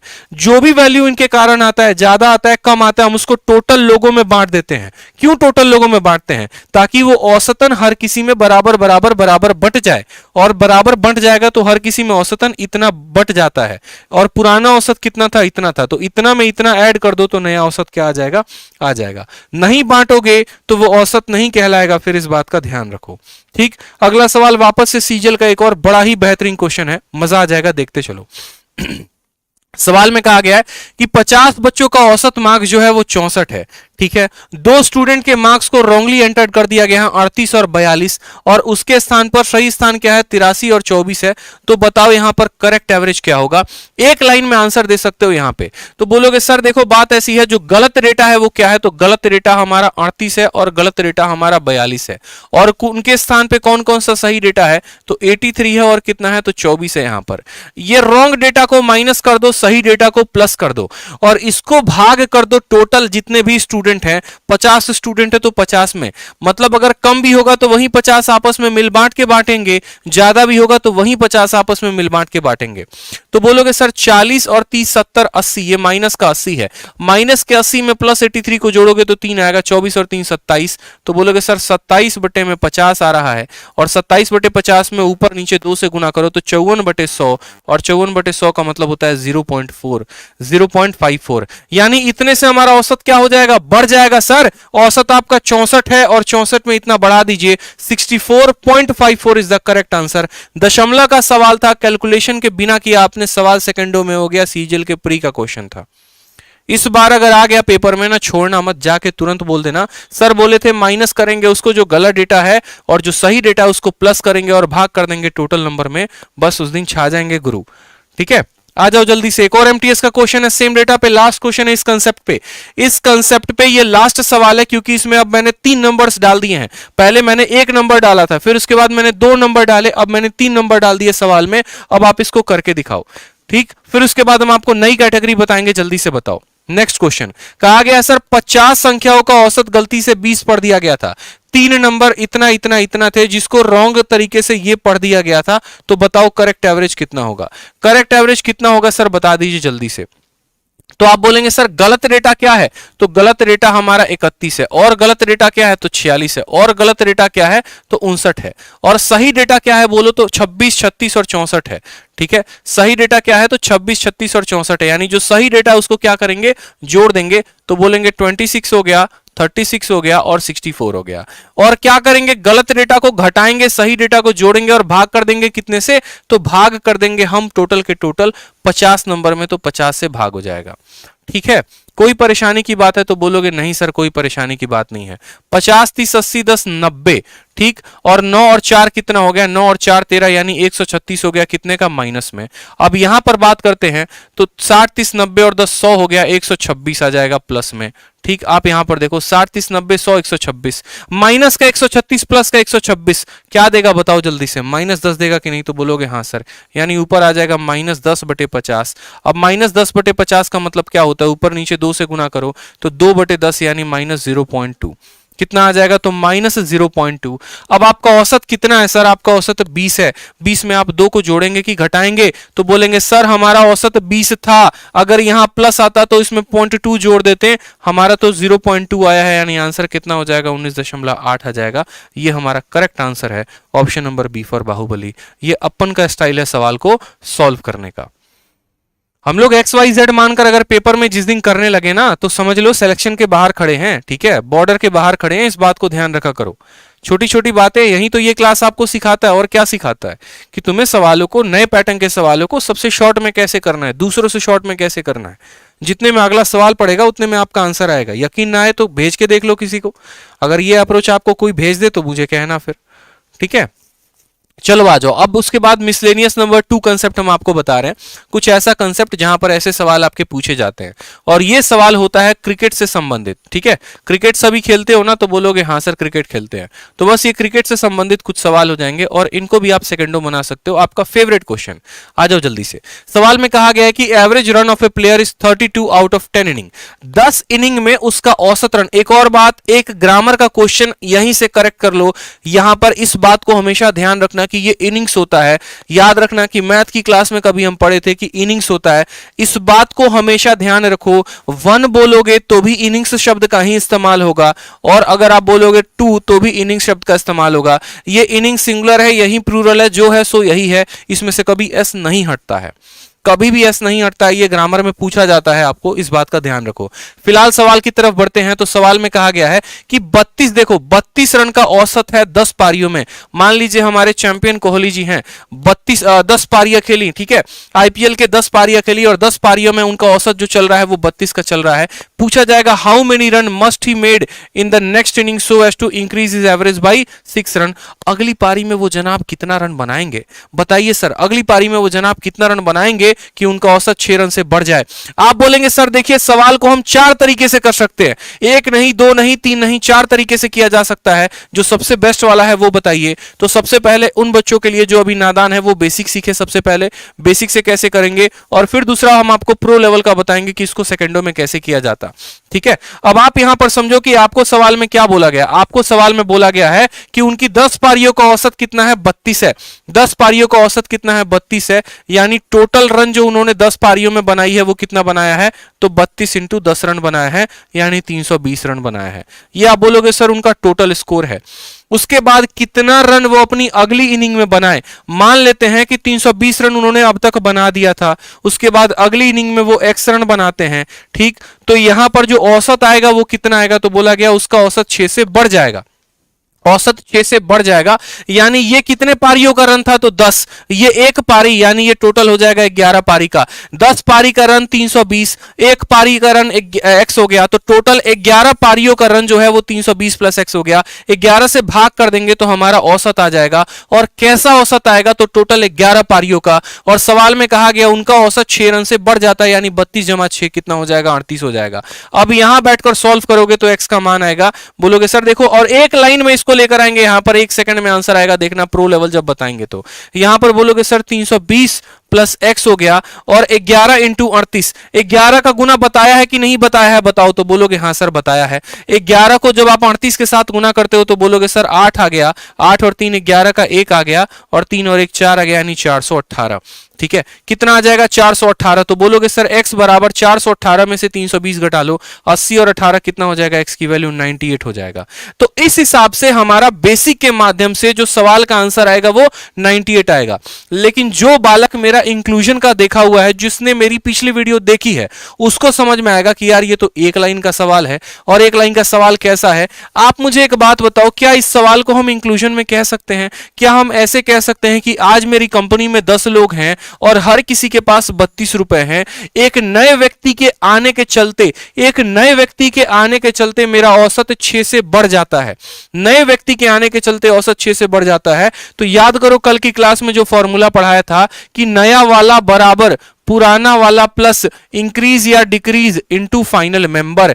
याद आ रहा है या भूल गए? इंक्रीज या decrease into final member, increase हो गया और इनटू कितना, इनटू करेंगे फाइनल मेंबर से, यानी फाइनल कितना हो गया, यहां पर फाइनल लो कितने हो गए, ये हमेशा ध्यान रखो। तो आप बोलोगे जी सर, यानी नया वाला जो इनिंग होगा उसमें पुराना औसत कितना है, तो पुराना औसत 32 है, पुराना के जगह पर ओल्ड के जगह पर ओल्ड शब्द 10 आता है, पुराने के जगह पर 32 आएगा।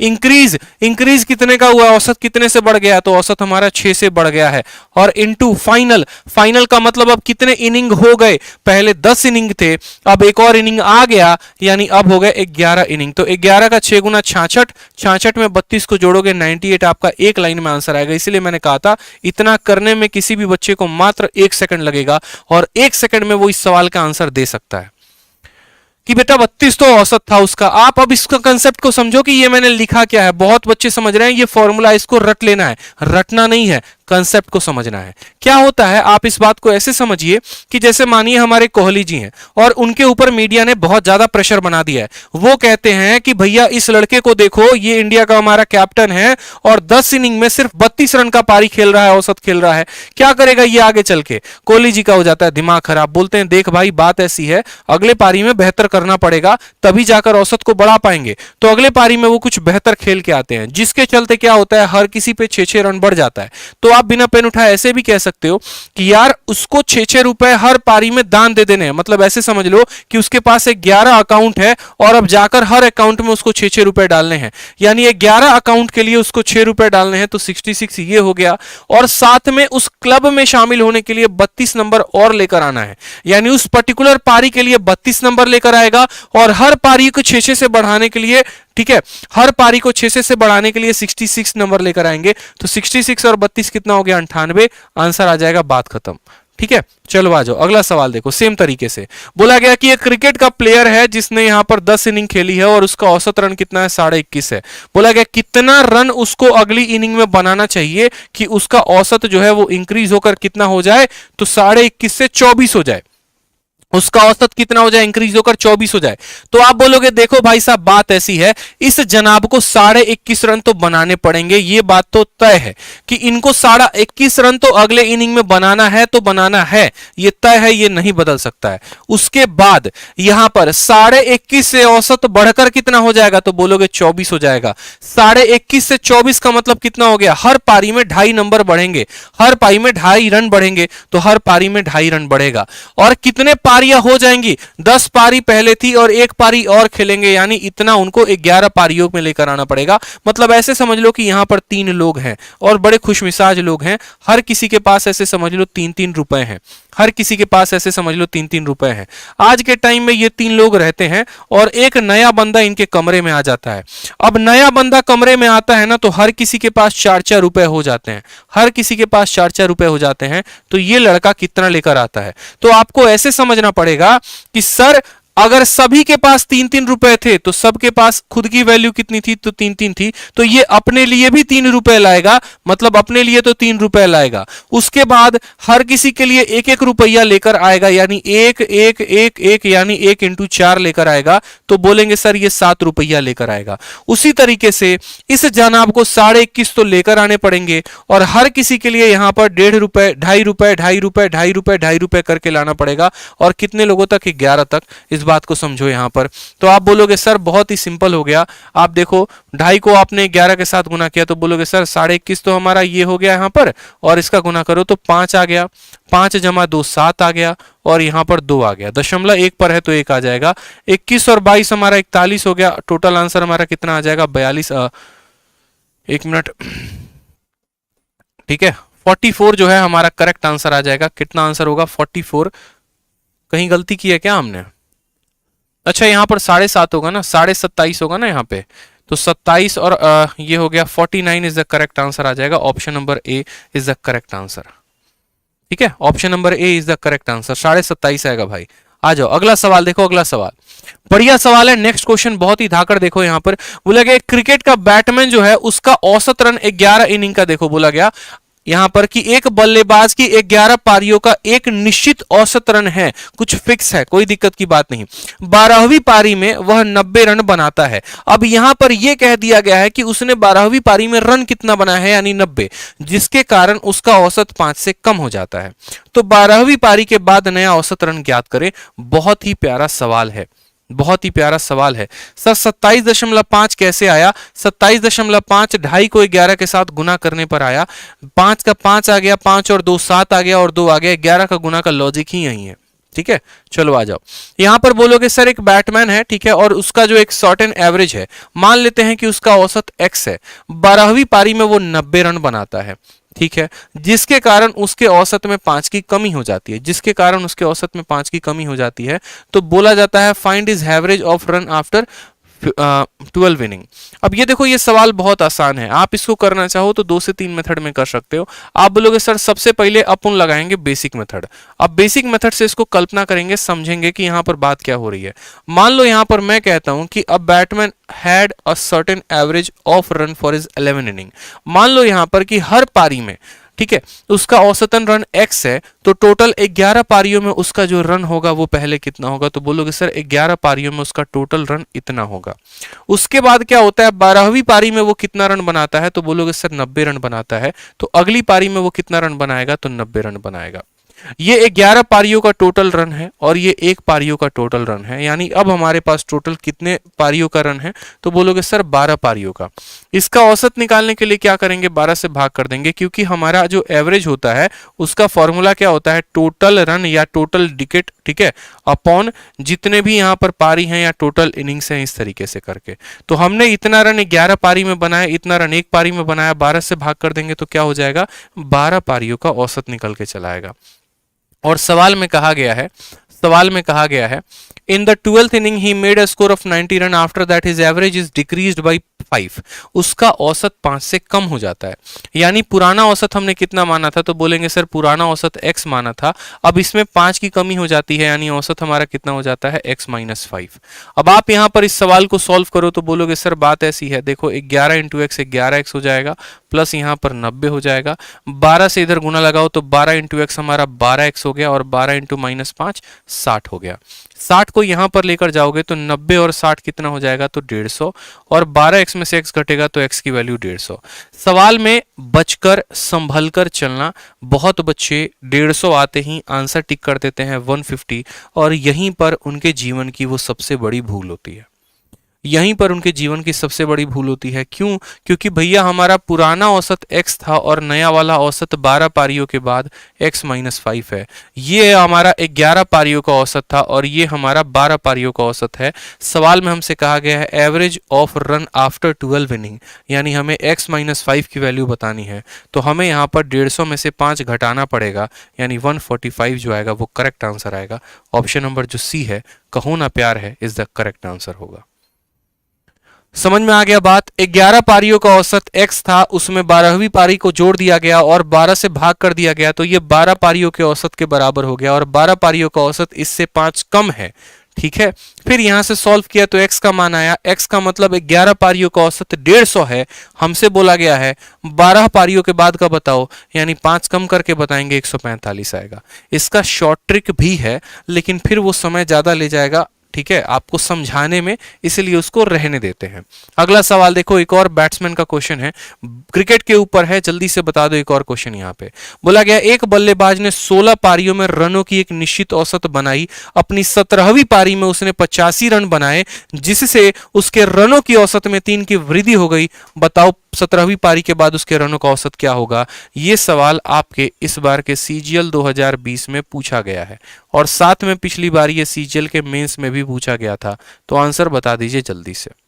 सीजीएल मेंस में भी पूछा गया है और 2020 में भी पूछा गया है। सवाल बहुत ही बढ़िया है, ठीक है, एकदम डिट्टो वही है जो पीछे वाला क्वेश्चन हमने करवाया था। अगर आप इस बार के सीजीएल के लिए प्रिपेयर्ड हैं तो आप जल्दी से आंसर बता दीजिए।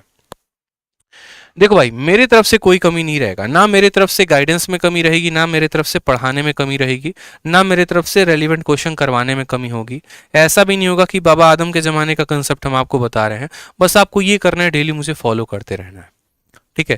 कहते हैं ना कि अगर कुछ चीज़ें अच्छी होती हैं तो बस हाथ पकड़ लीजिए, सफ़र जैसे जैसे बढ़ता चलेगा आप भी आगे आगे बढ़ते चलेंगे। तो बस जैसे जैसे जो है क्लासेस बढ़ते चलेंगी, आप डेली के डेली क्लास अटेंड करते रहा करो, आपका नॉलेज भी धीरे धीरे बढ़ता चलेगा। जहाँ हाथ छूटा वहीं पर दिक्कत हो जाएगी आपके लिए, इस बात को ध्यान रखिए, ठीक है। तो बस हाथ पकड़ के चलते चलिए, सीखते चलेंगे, आगे बढ़ते चलेंगे लाइफ में। बहुत आगे अभी जाना, अभी यहीं क्या है, अभी सीखा ही क्या है, अभी बने ही क्या है, कुछ भी नहीं, ठीक है। तो हम यहां पर बोलेंगे कि भैया देखो बात ऐसी है, ठीक है, बात ऐसी है यहाँ पर कि 16 पारियों का औसत x है, तो हम बोलेंगे कि 16 पारियों का औसत x है, तो 16 पारियों का टोटल रन देखो, 16 पारियों का औसत अगर हम x मानते हैं, जो टोटल स्कोर हो जाएगा वो कितना हो जाएगा? तो 16x हो जाएगा। इसमें यहाँ पर 85 को जोड़ दो ताकि 17वीं पारी को आप इसमें जोड़ पाओ, और भाग कर दो कितने से? तो 17 से। तो आप बोलोगे सर औसत रन 3 से बढ़ गया है, औसत रन 3 से बढ़ गया, यानी 85 रन जो है, ठीक है, यहाँ पर देखो तो x में कितने की बढ़त आ गई है? तो 3 की बढ़त आ गई है। अब ये बात हमें समझना पड़ेगा कि जो हमने लिखा है वो क्या लिखा है। हर पारी का औसत रन अगर x था तो 16 पारियों में कितना रन बनेगा? तो 16x। 17वीं पारी में उसने कितना रन बनाया? 85 बनाया। तो 16 पारियों के रन में 17वीं पारी के रन को जोड़ देंगे तो ये टोटल 17 पारियों द्वारा बनाया गया रन हो जाएगा। इसको अगर हम 17 से भाग कर देते हैं तो ये हमारा औसत निकल के चला आएगा कि 17 पारियों में औसतन हमने कितना रन बनाया। और ये कहा गया है सवाल में कि उसका औसत जो है वो कितने से बढ़ जाता है? 3 से। ओरिजिनल औसत अगर हमने x माना था तो उसमें 3 बढ़ जाएगा, यानी x प्लस 3 हो जाएगा। बस अब काम कुछ नहीं करना है, इसको भाग कर दो यहां से। तो बोलोगे सर कितना आसान काम है, 16x प्लस 85 बराबर हो जाएगा यहाँ पे 17x प्लस कितना हो जाएगा? 51 के। ठीक, 17 में से 16 चला गया तो x आ जाएगा, और 85 में से 51 चला गया तो कितना आ जाएगा? 34 आ जाएगा। ये हमारी x की वैल्यू हो जाएगी। बट ध्यान देना बाबू जरा बच के, ठीक है, हर कदम पर धोखा है। सवाल में कहा गया है average of run after 17 inning, और पता चले 34 लेकर ढूंढ रहे हैं, ऑप्शन नंबर बी में टिक करके चले आए और घर पर आकर बड़े खुश हैं, अरे भैया हमारा तो आंसर आज आ गया था। जिस दिन आंसर किया आएगी उस दिन बॉम्ब फूटेगा और पता चलेगा कि 34 गलत है, क्योंकि 17 पारियों के बाद का पूछा गया है। आपने x जो बताया है वो 16 पारियों का है, अगर आपको 17 पारियों का बताना है तो उसमें 3 जोड़ना पड़ेगा, यानी 34 में 3 जोड़कर 37 उत्तर देना पड़ेगा। ऑप्शन नंबर ए आपका करेक्ट आंसर आएगा, ठीक है, ऑप्शन नंबर जो ए है वो आपका करेक्ट आंसर आएगा। आ जाओ जल्दी से। नेक्स्ट क्वेश्चन देखो, बहुत ही प्यारा क्वेश्चन, बहुत ही अच्छा क्वेश्चन, CHSL 2020 का पूछा गया सवाल। CHSL 2020 में पूछा गया सवाल है, आप गूगल पे सर्च करेंगे आपको मिल जाएगा। सवाल में कहा गया कि एक बैट्समैन अपने 44वें इनिंग में स्कोर बनाता है 86 रन का और इसके चलते उसका औसत 1 रन से बढ़ जाता है। बताओ 44 इनिंग के बाद उसका औसत कितने का होगा? बताओ 44 इनिंग के बाद उसका औसत कितने का होगा, जल्दी से बता दो। ठीक है, तो साफ तौर पे बोलोगे सर देखो 44 इनिंग्स में अगर उसका औसत हम x मानते हैं, 44 इनिंग्स में अगर हम उसका औसत कितना मानते हैं, x मानते हैं, तो टोटल रन कितना हो जाएगा? तो टोटल रन 44x हो जाएगा। ठीक, उसमें वो कितना का स्कोर बनाता है यहां पर, तो बोलोगे sir a batsman in 44 innings makes इतना run and thereby is increase. ठीक है, अब आप ऐसे समझो ये सवाल को, ये सवाल में क्या है?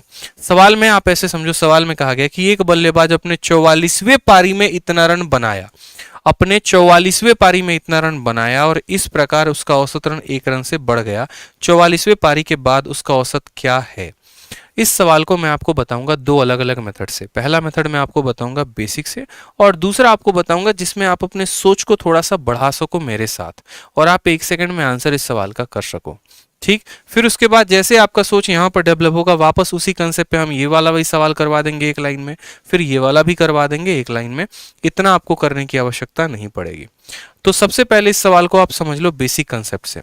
कहा जाता है कि एक कोई भी बहुत स्टार बल्लेबाज है, अपने 44वें इनिंग में इतने का रन बनाता है, यानी उस इनिंग के पहले उसने कितनी इनिंग्स खेली थी? तो 43 इनिंग्स खेली थी। ठीक है, यानी उन 43 इनिंग्स का अगर हम औसत मान लेते हैं, मान लो x, तो हम बोलेंगे, अभी मैं आपको बेसिक से बता रहा हूं, अभी मैं आपको इसका स्मार्ट अप्रोच बताऊंगा। ठीक है, तो उन 43 इनिंग्स का अगर औसत x हो जाएगा तो यहाँ टोटल रन कितना बनेगा? तो जितने इनिंग्स हैं और जितना औसत है यानी 43x बनेगा। ठीक, उसके बाद उसने 44th इनिंग में कितना बना दिया? 86 रन बना दिए। तो 44th इनिंग में उसने 86 रन बना दिया। ठीक है, ये 43 पारियों का रन हो गया, ये 44th पारी का रन हो गया। इसको डिवाइड कर देंगे टोटल पारियों से यानी 44 से, तो हमारा 44 पारियों का औसत आ जाएगा। और सवाल में कहा गया यहाँ पर there by increases is average by 1 run, यानी पुरानी औसत में उसने 1 बढ़ा लिया है। तो अब इसका नया औसत कितना आया है? तो नया औसत इसका x+1 आ गया है। तो यहां पर बोलेंगे तो बोलेंगे सर 43 को x के साथ गुना किया तो 43x आ गया, यहां पर ये 86 आ गया, बराबर हो जाएगा हमारा कितना के? 44x + 44 के। ठीक, 44 में से 43 गया तो हमारा x आ जाएगा और 86 में से 44 गया, 6 से 4 2, 8 से 4 इतना, यानी x का मान 42 आ जाएगा। सवाल में हमसे x का मान नहीं पूछा गया है, सवाल में हमसे पूछा गया है कि 44 इनिंग के बाद उसका औसत कितना होगा, यानी जो x है ना, यहाँ पर आप देखोगे तो x का मान आपका 42 आया है। अब ये x क्या है? तो ये x जो है 43 इनिंग का औसत है और हमसे बोला गया 44 इनिंग के बाद, यानी इसमें 42 में 1 जोड़ देंगे तो हमारा 43 आंसर आ जाएगा, ऑप्शन नंबर बी। अब आप मेरे साथ बस एक छोटा सा काम करिए, आप मेरे साथ कोऑपरेट करिए और इस सवाल को मैं बिना फॉर्मूले के, बिना किसी इसके इस तरीके के अप्रोच का इस्तेमाल किए मैं आपके लिए सेकंडों में इस सवाल को बना के दिखा दूंगा। आपको क्या करना है? आपको बस एक पल मेरे साथ जो है अपनी सोच को मिलाना है। आप मुझे खुद बताओ कि मैं एक बहुत बड़ा बल्लेबाज हूं, मान लो, ठीक है, और मैंने इसके पीछे जो है 43 पारियां खेली हैं, 43 पारी मैं खेल चुका हूं।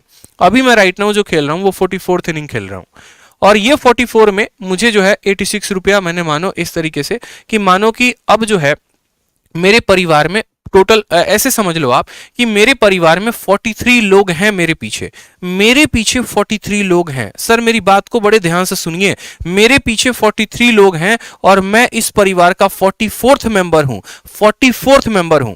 मैं घर में रुपया लेकर जाता हूं 86 रुपीज, मैं घर में 86 रुपीज लेकर जाता हूं और उसके बाद क्या होता है, हर किसी के पास 1-1 रुपया बढ़ जाता है, हर किसी के पास 1-1 रुपया बढ़ जाता है। तो मेरे जाने के बाद परिवार का औसत वैल्यू कितना होगा? यानी मैं बोलूंगा कि यार ये जो 86 रुपया हो गया ना, इसके हो जाएंगे 2 भाग, इसके हो जाएंगे 2 भाग। पहला तो ये हो जाएगा कि इस 86 में से हर किसी को 1-1 रुपया मुझे देना पड़ेगा। क्यों? अगर हम उसको 1-1 रुपया नहीं देंगे सभी को तो सबका औसत कैसे बढ़ेगा? तो बोलोगे बात तो सही है।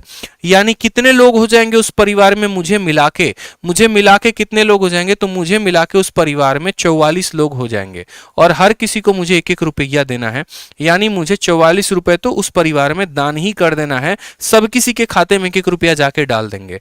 तो जो हम इतना रुपया अपने पास लेकर गए थे उतना तो मैंने लोगों के औसत में बढ़ाने में लगा दिया 84, और इसमें से इतना लगा दिया तो मेरे पास बचा कितना, तो 6 में से 4 गया तो बचेगा 2, और 8 में से 4 गया तो बचेगा 3, यानी मेरे पास बचेगा 32।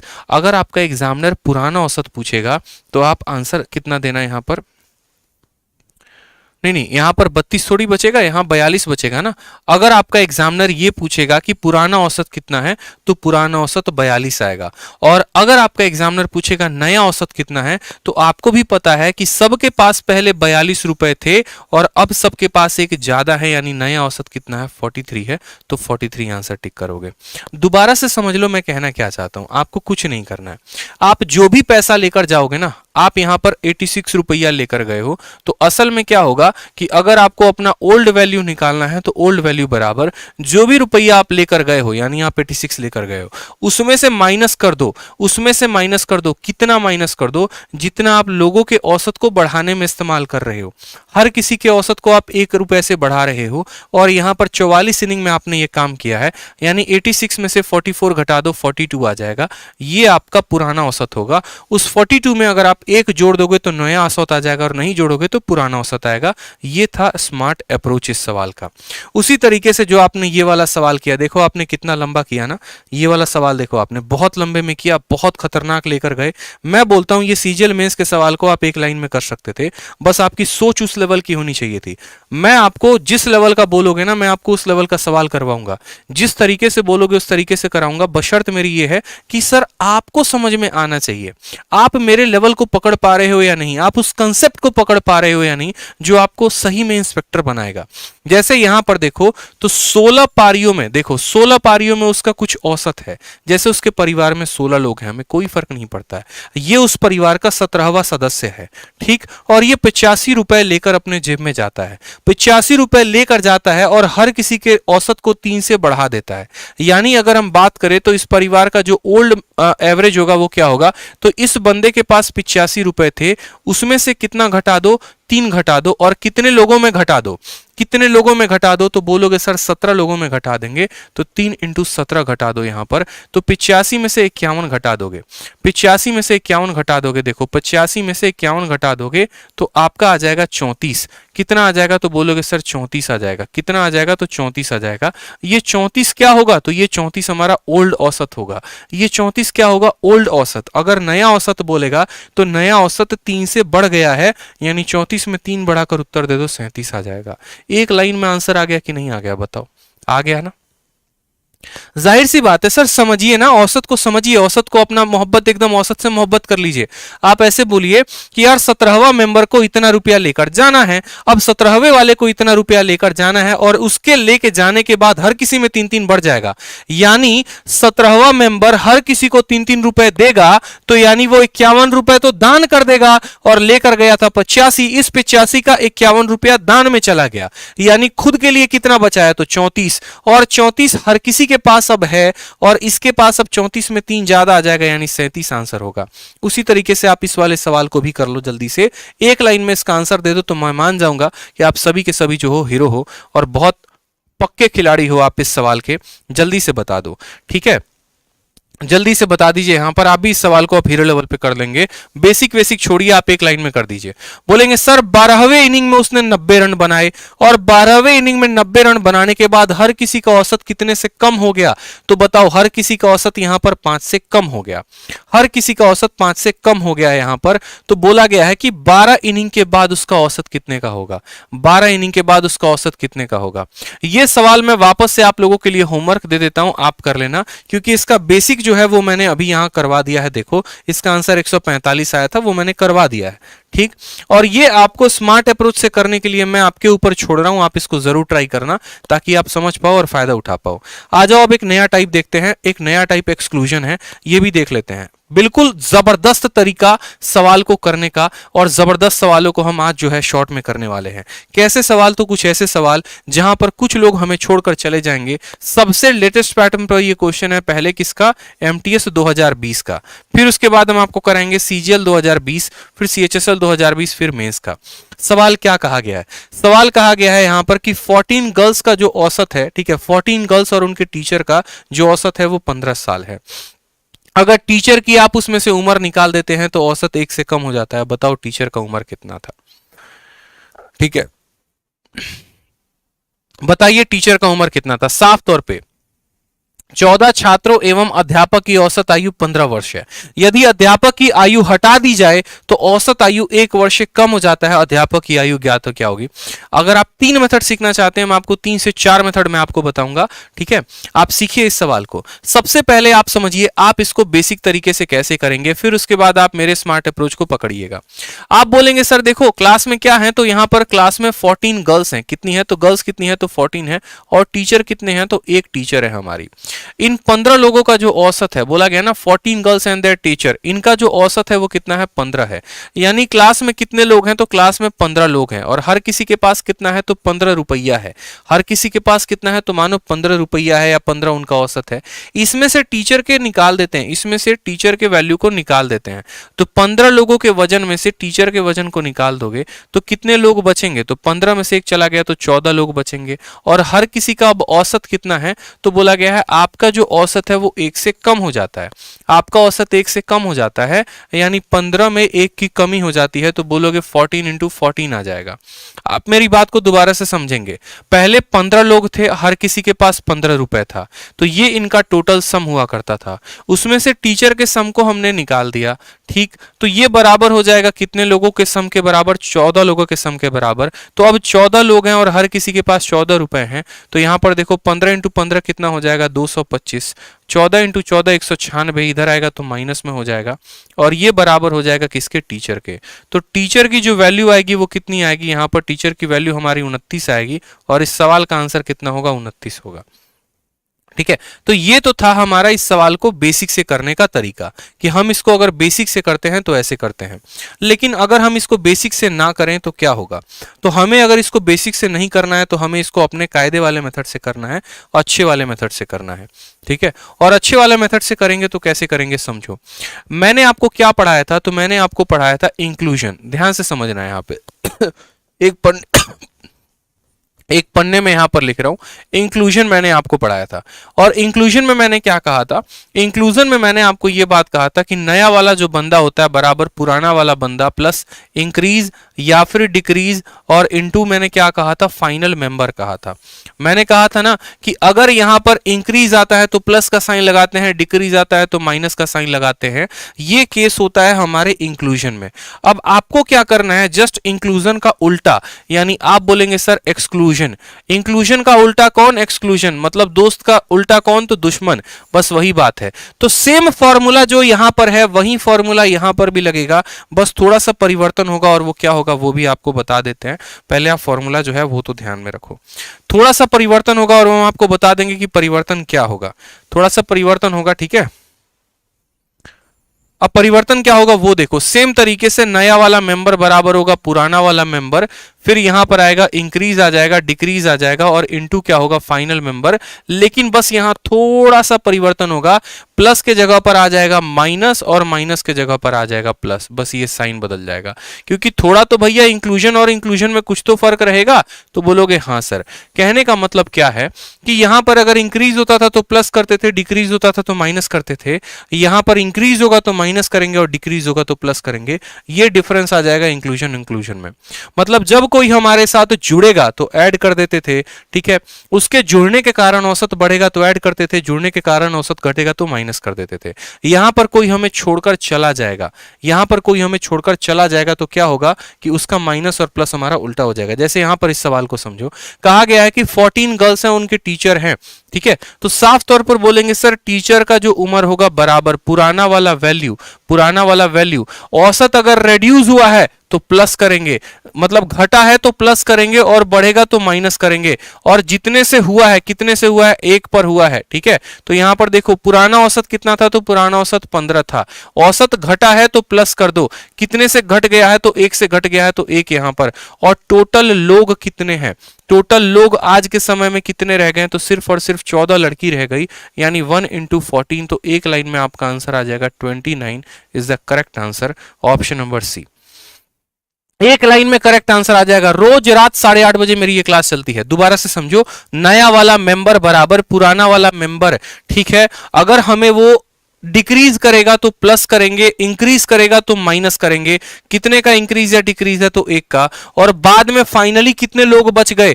15 लोग थे, उसमें से एक टीचर निकल कर चली गई तो 14 लोग बचे, तो आंसर कितना आ गया? 29। अगला सवाल देखो, एक लाइन में आप आंसर नहीं दिए तो फिर कहना। आप बोलोगे सर देखो बात ऐसी है, 30 स्टूडेंट हैं और एक टीचर है और उनका औसत कितना है? तो 20 है। बोला जाता है टीचर के एज को अगर निकाल दो यहां पर तो औसत 1 से कम हो जाता है। बताओ क्लास टीचर का औसत कितना है? टीचर का औसत कितना है? एक लाइन में मुझे आपसे आंसर चाहिए। आप बोलोगे सर टीचर का औसत बराबर पुराना वाला औसत कितना है? तो पुराना वाला औसत 20 है।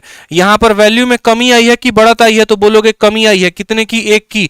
तो -1 के जगह पर क्या लिखेंगे? +1 लिखेंगे। और अब उसमें कितने लोग हो गए? तो 30 स्टूडेंट और एक टीचर था। टीचर चला गया, बच्चे आज भी कितने हैं? 30 हैं। तो 20 + 1 × 30 यानी आंसर कितना आ जाएगा? 50। मौज करो, यहां पर एक लाइन में आंसर आ गया। Option number B is the correct answer. ठीक है, ये हमारे रिसर्च का नतीजा है और आपके मेहनत का नतीजा होगा कि आपका सिलेक्शन हो पाएगा बहुत ही अच्छे तरीके से। ठीक है, एक लाइन में आंसर लाने वाला विधि है ये। इंक्लूजन का उल्टा होता है एक्सक्लूजन। इंक्लूजन में बस यहां पर रिड्यूस होता तो माइनस कर देते। ठीक है, एक्सक्लूजन में क्या करना है? प्लस करना है। इसीलिए मैं कहता हूं मेरी पुरानी सभी वीडियो देखो, मेरी कल की वीडियो देखो, मेरी परसों की वीडियो देखो।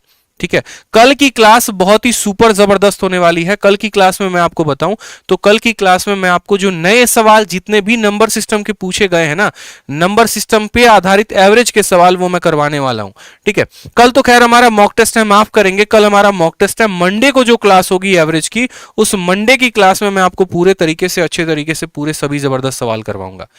ठीक है, तो मंडे वाले क्लास में जरूर लाइव रहना। मंडे वाला क्लास बहुत बहुत बहुत इंपॉर्टेंट है।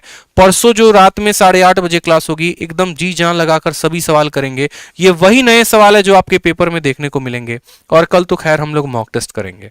ठीक है, सवाल में कहा गया 5 संख्याओं का औसत 140 है, इसमें से एक संख्या को निकाल दिया जाता है, बाकी बची संख्याओं का औसत कितना हो जाता है? 130 हो जाता है। जिस संख्या को निकाला था वो संख्या का मान कितना है? मान लो जिस संख्या को निकाला था उसका मान x है, बराबर होगा पुराना वाला औसत कितना है? तो बोलोगे सर पुराना वाला औसत जो है वो 140 है। ठीक, उसको निकालने के बाद औसत 140 से 130 हो गया, मतलब घट गया कि बढ़ गया? तो बोलोगे घट गया। घट गया कितने से? 10 से। तो एक्सक्लूजन में घटने वाले के लिए प्लस करते हैं 10। ठीक, और कितनी संख्या अब हो गई? तो अब 4 संख्या है हमारे पास, यानी 4 से। तो 140 + 40 कितना हो जाएगा? 180 is the correct answer. Option number जो सी आएगा वो करेक्ट आंसर आएगा। बहुत शानदार भाई, बहुत शानदार, पानी में आग लगा दिया आप लोगों ने। तो आज के जितने हैं सभी सवाल हुए खत्म, सभी बेस्ट से बेस्ट क्वेश्चन हम लोगों ने किए।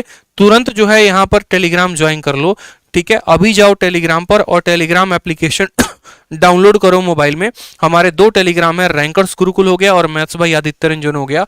दोनों टेलीग्राम पर अभी इसकी पीडीएफ डाल दूंगा, इसको डाउनलोड करके अपने मोबाइल में रख लेना। प्रीवियस ईयर क्वेश्चन है, छपी छपाई क्वेश्चन है, सॉल्यूशन के साथ है, तो आपकी काफी मदद करेगी अपने पेपर के पहले। 60 दिन 60 मैराथन के हर एपिसोड का पीडीएफ आप डाउनलोड कर लीजिए अपने मोबाइल में और सेव करके रख लीजिए, ताकि परीक्षा के 10 दिन पहले आप इसको पूर्ण तरीके से रिवाइज कर सके और इसका चढ़ावा चढ़ा सके। साथ में वीडियो पसंद आती है ना तो लाइक भी किया करो और शेयर भी किया करो। अभी नीचे लाइक बटन दिख रहा है, उसको लाइक कर दो, ताकि जो है वीडियो का कंटेंट अगर अच्छा हो तो बाकी लोगों तक यूट्यूब इसको पहुंचा दे। आपको शेयर नहीं करनी है तो ना करें, लेकिन लाइक इसीलिए कर दें ताकि YouTube को लगेगा ये एक अच्छा कंटेंट है। कमेंट इसीलिए कर दें ताकि उसको लगेगा हाँ यहाँ पर अच्छी बातें होती हैं, बच्चे अच्छे से मन लगा के पढ़ते हैं, तो वो बाकी लोगों तक शेयर कर देते हैं उन्हें। इसीलिए आपके लाइक और शेयर की आवश्यकता होती है। ठीक है, और सब्सक्राइब जो है वो जरूर करें यहाँ पर चैनल को, ताकि हमें सबसे ज्यादा, ठीक है, परिवार को हम बढ़ा सकें। और जितना ज्यादा हमारा परिवार होगा उतने ज्यादा हम लोगों को शिक्षित कर पाएंगे, उतने ज्यादा लोगों तक हम पहुंच पाएंगे और उनको एजुकेशन दे पाएंगे। इसके अलावा बात करते हैं रीजनिंग को लेकर, तो देखो रीजनिंग के सबसे जबरदस्त बुक है। अगर कोई स्टूडेंट प्रैक्टिस करना चाहता है रीजनिंग की जबरदस्त तरीके से, ठीक है, और कंसेप्ट भी उसको चाहिए और नए सवाल भी चाहिए, तो 3 in 1 वाली आपके पास एक बुक मिलेगी। 3 in 1 वाली बुक रीजनिंग की 6500। पहला उसमें पूरा का पूरा रीजनिंग गुरु का आपको कंसेप्ट मिलेगा। दूसरा उसमें सभी लेटेस्ट क्वेश्चन मिलेंगे जो टीसीएस में पूछे गए हैं। तीसरा उसमें आपको मॉक टेस्ट मिलेगा जो आपके पेपर के लिए काफी हेल्पफुल है। ये किताब आपको जो है मिल जाएगी हमारे आरजी विक्रमजीत एप्लीकेशन पे और फ्लिपकार्ट और अमेजन पे भी मिल जाएगी। फ्लिपकार्ट अमेजन पे इसका रेट ज्यादा है, आप हमारे एप्लीकेशन से इसको ऑर्डर कर सकते हैं। आरजी विक्रमजीत एप्लीकेशन इंस्टॉल करेंगे और 400 रुपये में आपको ये बुक जो है आपके घर तक पहुंच जाएगी। डाउनलोड करना है आरजी विक्रमजीत एप्लीकेशन। और इसके अलावा मैथ की जो सबसे बेस्ट बैच है, ठीक है, वो है maths recorded batch. Recorded batch में अभी बच्चों को क्यों बता रहा हूँ, देखो 2 तरह के मेरे मैथ्स के बैच चलते हैं। एक है मेरा मैथ्स का रिकॉर्डेड बैच और दूसरा है हमारा लाइव बैच, ठीक है। रिकॉर्डेड बैच जो है वो आपका दिसंबर के पहले, मतलब उसके पहले का है। इसमें मैंने कंप्लीट सिलेबस करवा दिया है, पूरी की पूरी अरिथमेटिक पूरा का पूरा एडवांस मैंने करवा दिया है, ठीक है। तो ये बैच आप ले सकते हैं कहां से, तो हमारे अपने एप्लीकेशन से। और लाइव बैच उन बच्चों के लिए है जिनका टारगेट नेक्स्ट ईयर का है या उसके नेक्स्ट ईयर का है, जिनका टारगेट इस साल के लिए नहीं है, बड़े तसल्ली से पढ़ना चाहते हैं, तो वो भी same application RG Vikramjeet application download करके ले सकते हैं। अभी फीस जो है राइट नाउ ऑफर में है, इसके बाद फीस बढ़ जाएगी नेक्स्ट मंथ में, क्योंकि बहुत मतलब क्वालिटी और बहुत ज्यादा कंटेंट ऑलरेडी आपको इसमें मिल रहा है। इतनी मोटी एक किताब की पीडीएफ मिल रही है पूरी की पूरी आपको इसी 699 के फीस में। आपको पूरा डिजिटल क्लास नोट्स मिल रहा है और कंप्लीट अरिथमेटिक, कंप्लीट एडवांस सब कुछ आपको मिल रहा है। तो बहुत बहुत बहुत इंपॉर्टेंट है आपके लिए बैच, आप इसको ले सकते हैं। Math special for all exams है यहाँ पर, ठीक। अपडेटेड क्वेश्चंस होंगे, क्लास नोट्स होंगे, सब कुछ होगा, ठीक है। चलो यहाँ पे, और साथ में हमारा कॉम्बो बैच भी चलता है सभी टीचर्स के, तो आप इसको भी एनरोल कर सकते हैं जिनको तीनों सब्जेक्ट पढ़ना है। इसके अलावा भाई हमारे कुछ बच्चों का डाउट है, डाउट भी जरा देख ले एक बार, डाउट क्या कह रहे हैं। सर लास्ट क्वेश्चन फिर से एक्सप्लेन करो, दोबारा से देख लेना भाई, एक बार समझ में आ जाएगा, ठीक है। सर आपका ऐप बहुत डाटा यूज करता है, इसको सॉल्व कीजिए। एप्लीकेशन पे अगर क्वालिटी कम करके देखोगे तो एप्लीकेशन का डेटा ज्यादा यूज नहीं करेगा। किसी का भी एप्लीकेशन हो, डेटा थोड़ा सा YouTube से कंपैरिजन करने पे ज्यादा ही यूज करता है, क्योंकि YouTube एक बहुत बड़ा सर्वर है और एप्लीकेशन किसी का भी बहुत छोटे छोटे सर्वर्स होते हैं, तो वो थोड़ा डेटा ज्यादा कंज्यूम करते हैं, किसी का भी हो, लेकिन इतना ज्यादा नहीं करते कि आपके डेटा को ही खत्म कर देंगे। सर मॉक टेस्ट कैसे मिलेगा? इस किताब में मॉक टेस्ट मिलेगा मेरे भाई। मैथ की बुक, मैथ की जो बुक की पीडीएफ है ना, वो आपको मेरे बैच में, रिकॉर्डेड बैच में मिल जाएगी, वहां से आप ले सकते हो, ठीक है। मॉक कल होगा, बिल्कुल कल मॉक होगा, 7 बजे से मॉक टेस्ट स्टार्ट हो जाएगा, 7 से 8:30 प्रशांत सर का होगा और 8:30 बजे के बाद से मेरा मॉक टेस्ट होगा, ठीक है। वोकैबुलरी के लिए ब्लैक बुक से पढ़ रहे हैं, प्लीज टेल मी। बहुत अच्छी किताब है, कोई दिक्कत की बात नहीं है, पढ़ लो, समाप्त कर पाओ तो अच्छी बात है, ठीक है। उस तरीके से पढ़ लो भाई। प्रॉफिट एंड लॉस भी बता दीजिएगा, पूरा पढ़ाएंगे। सर एडवांस मैथ शुरू करिए, एडवांस मैथ भी शुरू होगा, टेंशन की कोई बात नहीं है, ठीक है। चलो, तो सभी वीडियोस जो हैं वो पूरा का पूरा रिवाइज करो। इसके अलावा कोई भी कमेंट आता है तो वीडियो के कमेंट बॉक्स में छोड़ दो, मैं पढ़ लूंगा और मैं वहीं पर रिप्लाई कर दूंगा, ठीक है। खुश रहो, मस्त रहो, love you all, take care. और वीडियो को लाइक और चैनल को सब्सक्राइब जरूर करें, ये आपका अधिकार है, ये आपका अपना परिवार है, इसको आगे बढ़ाइए। धन्यवाद।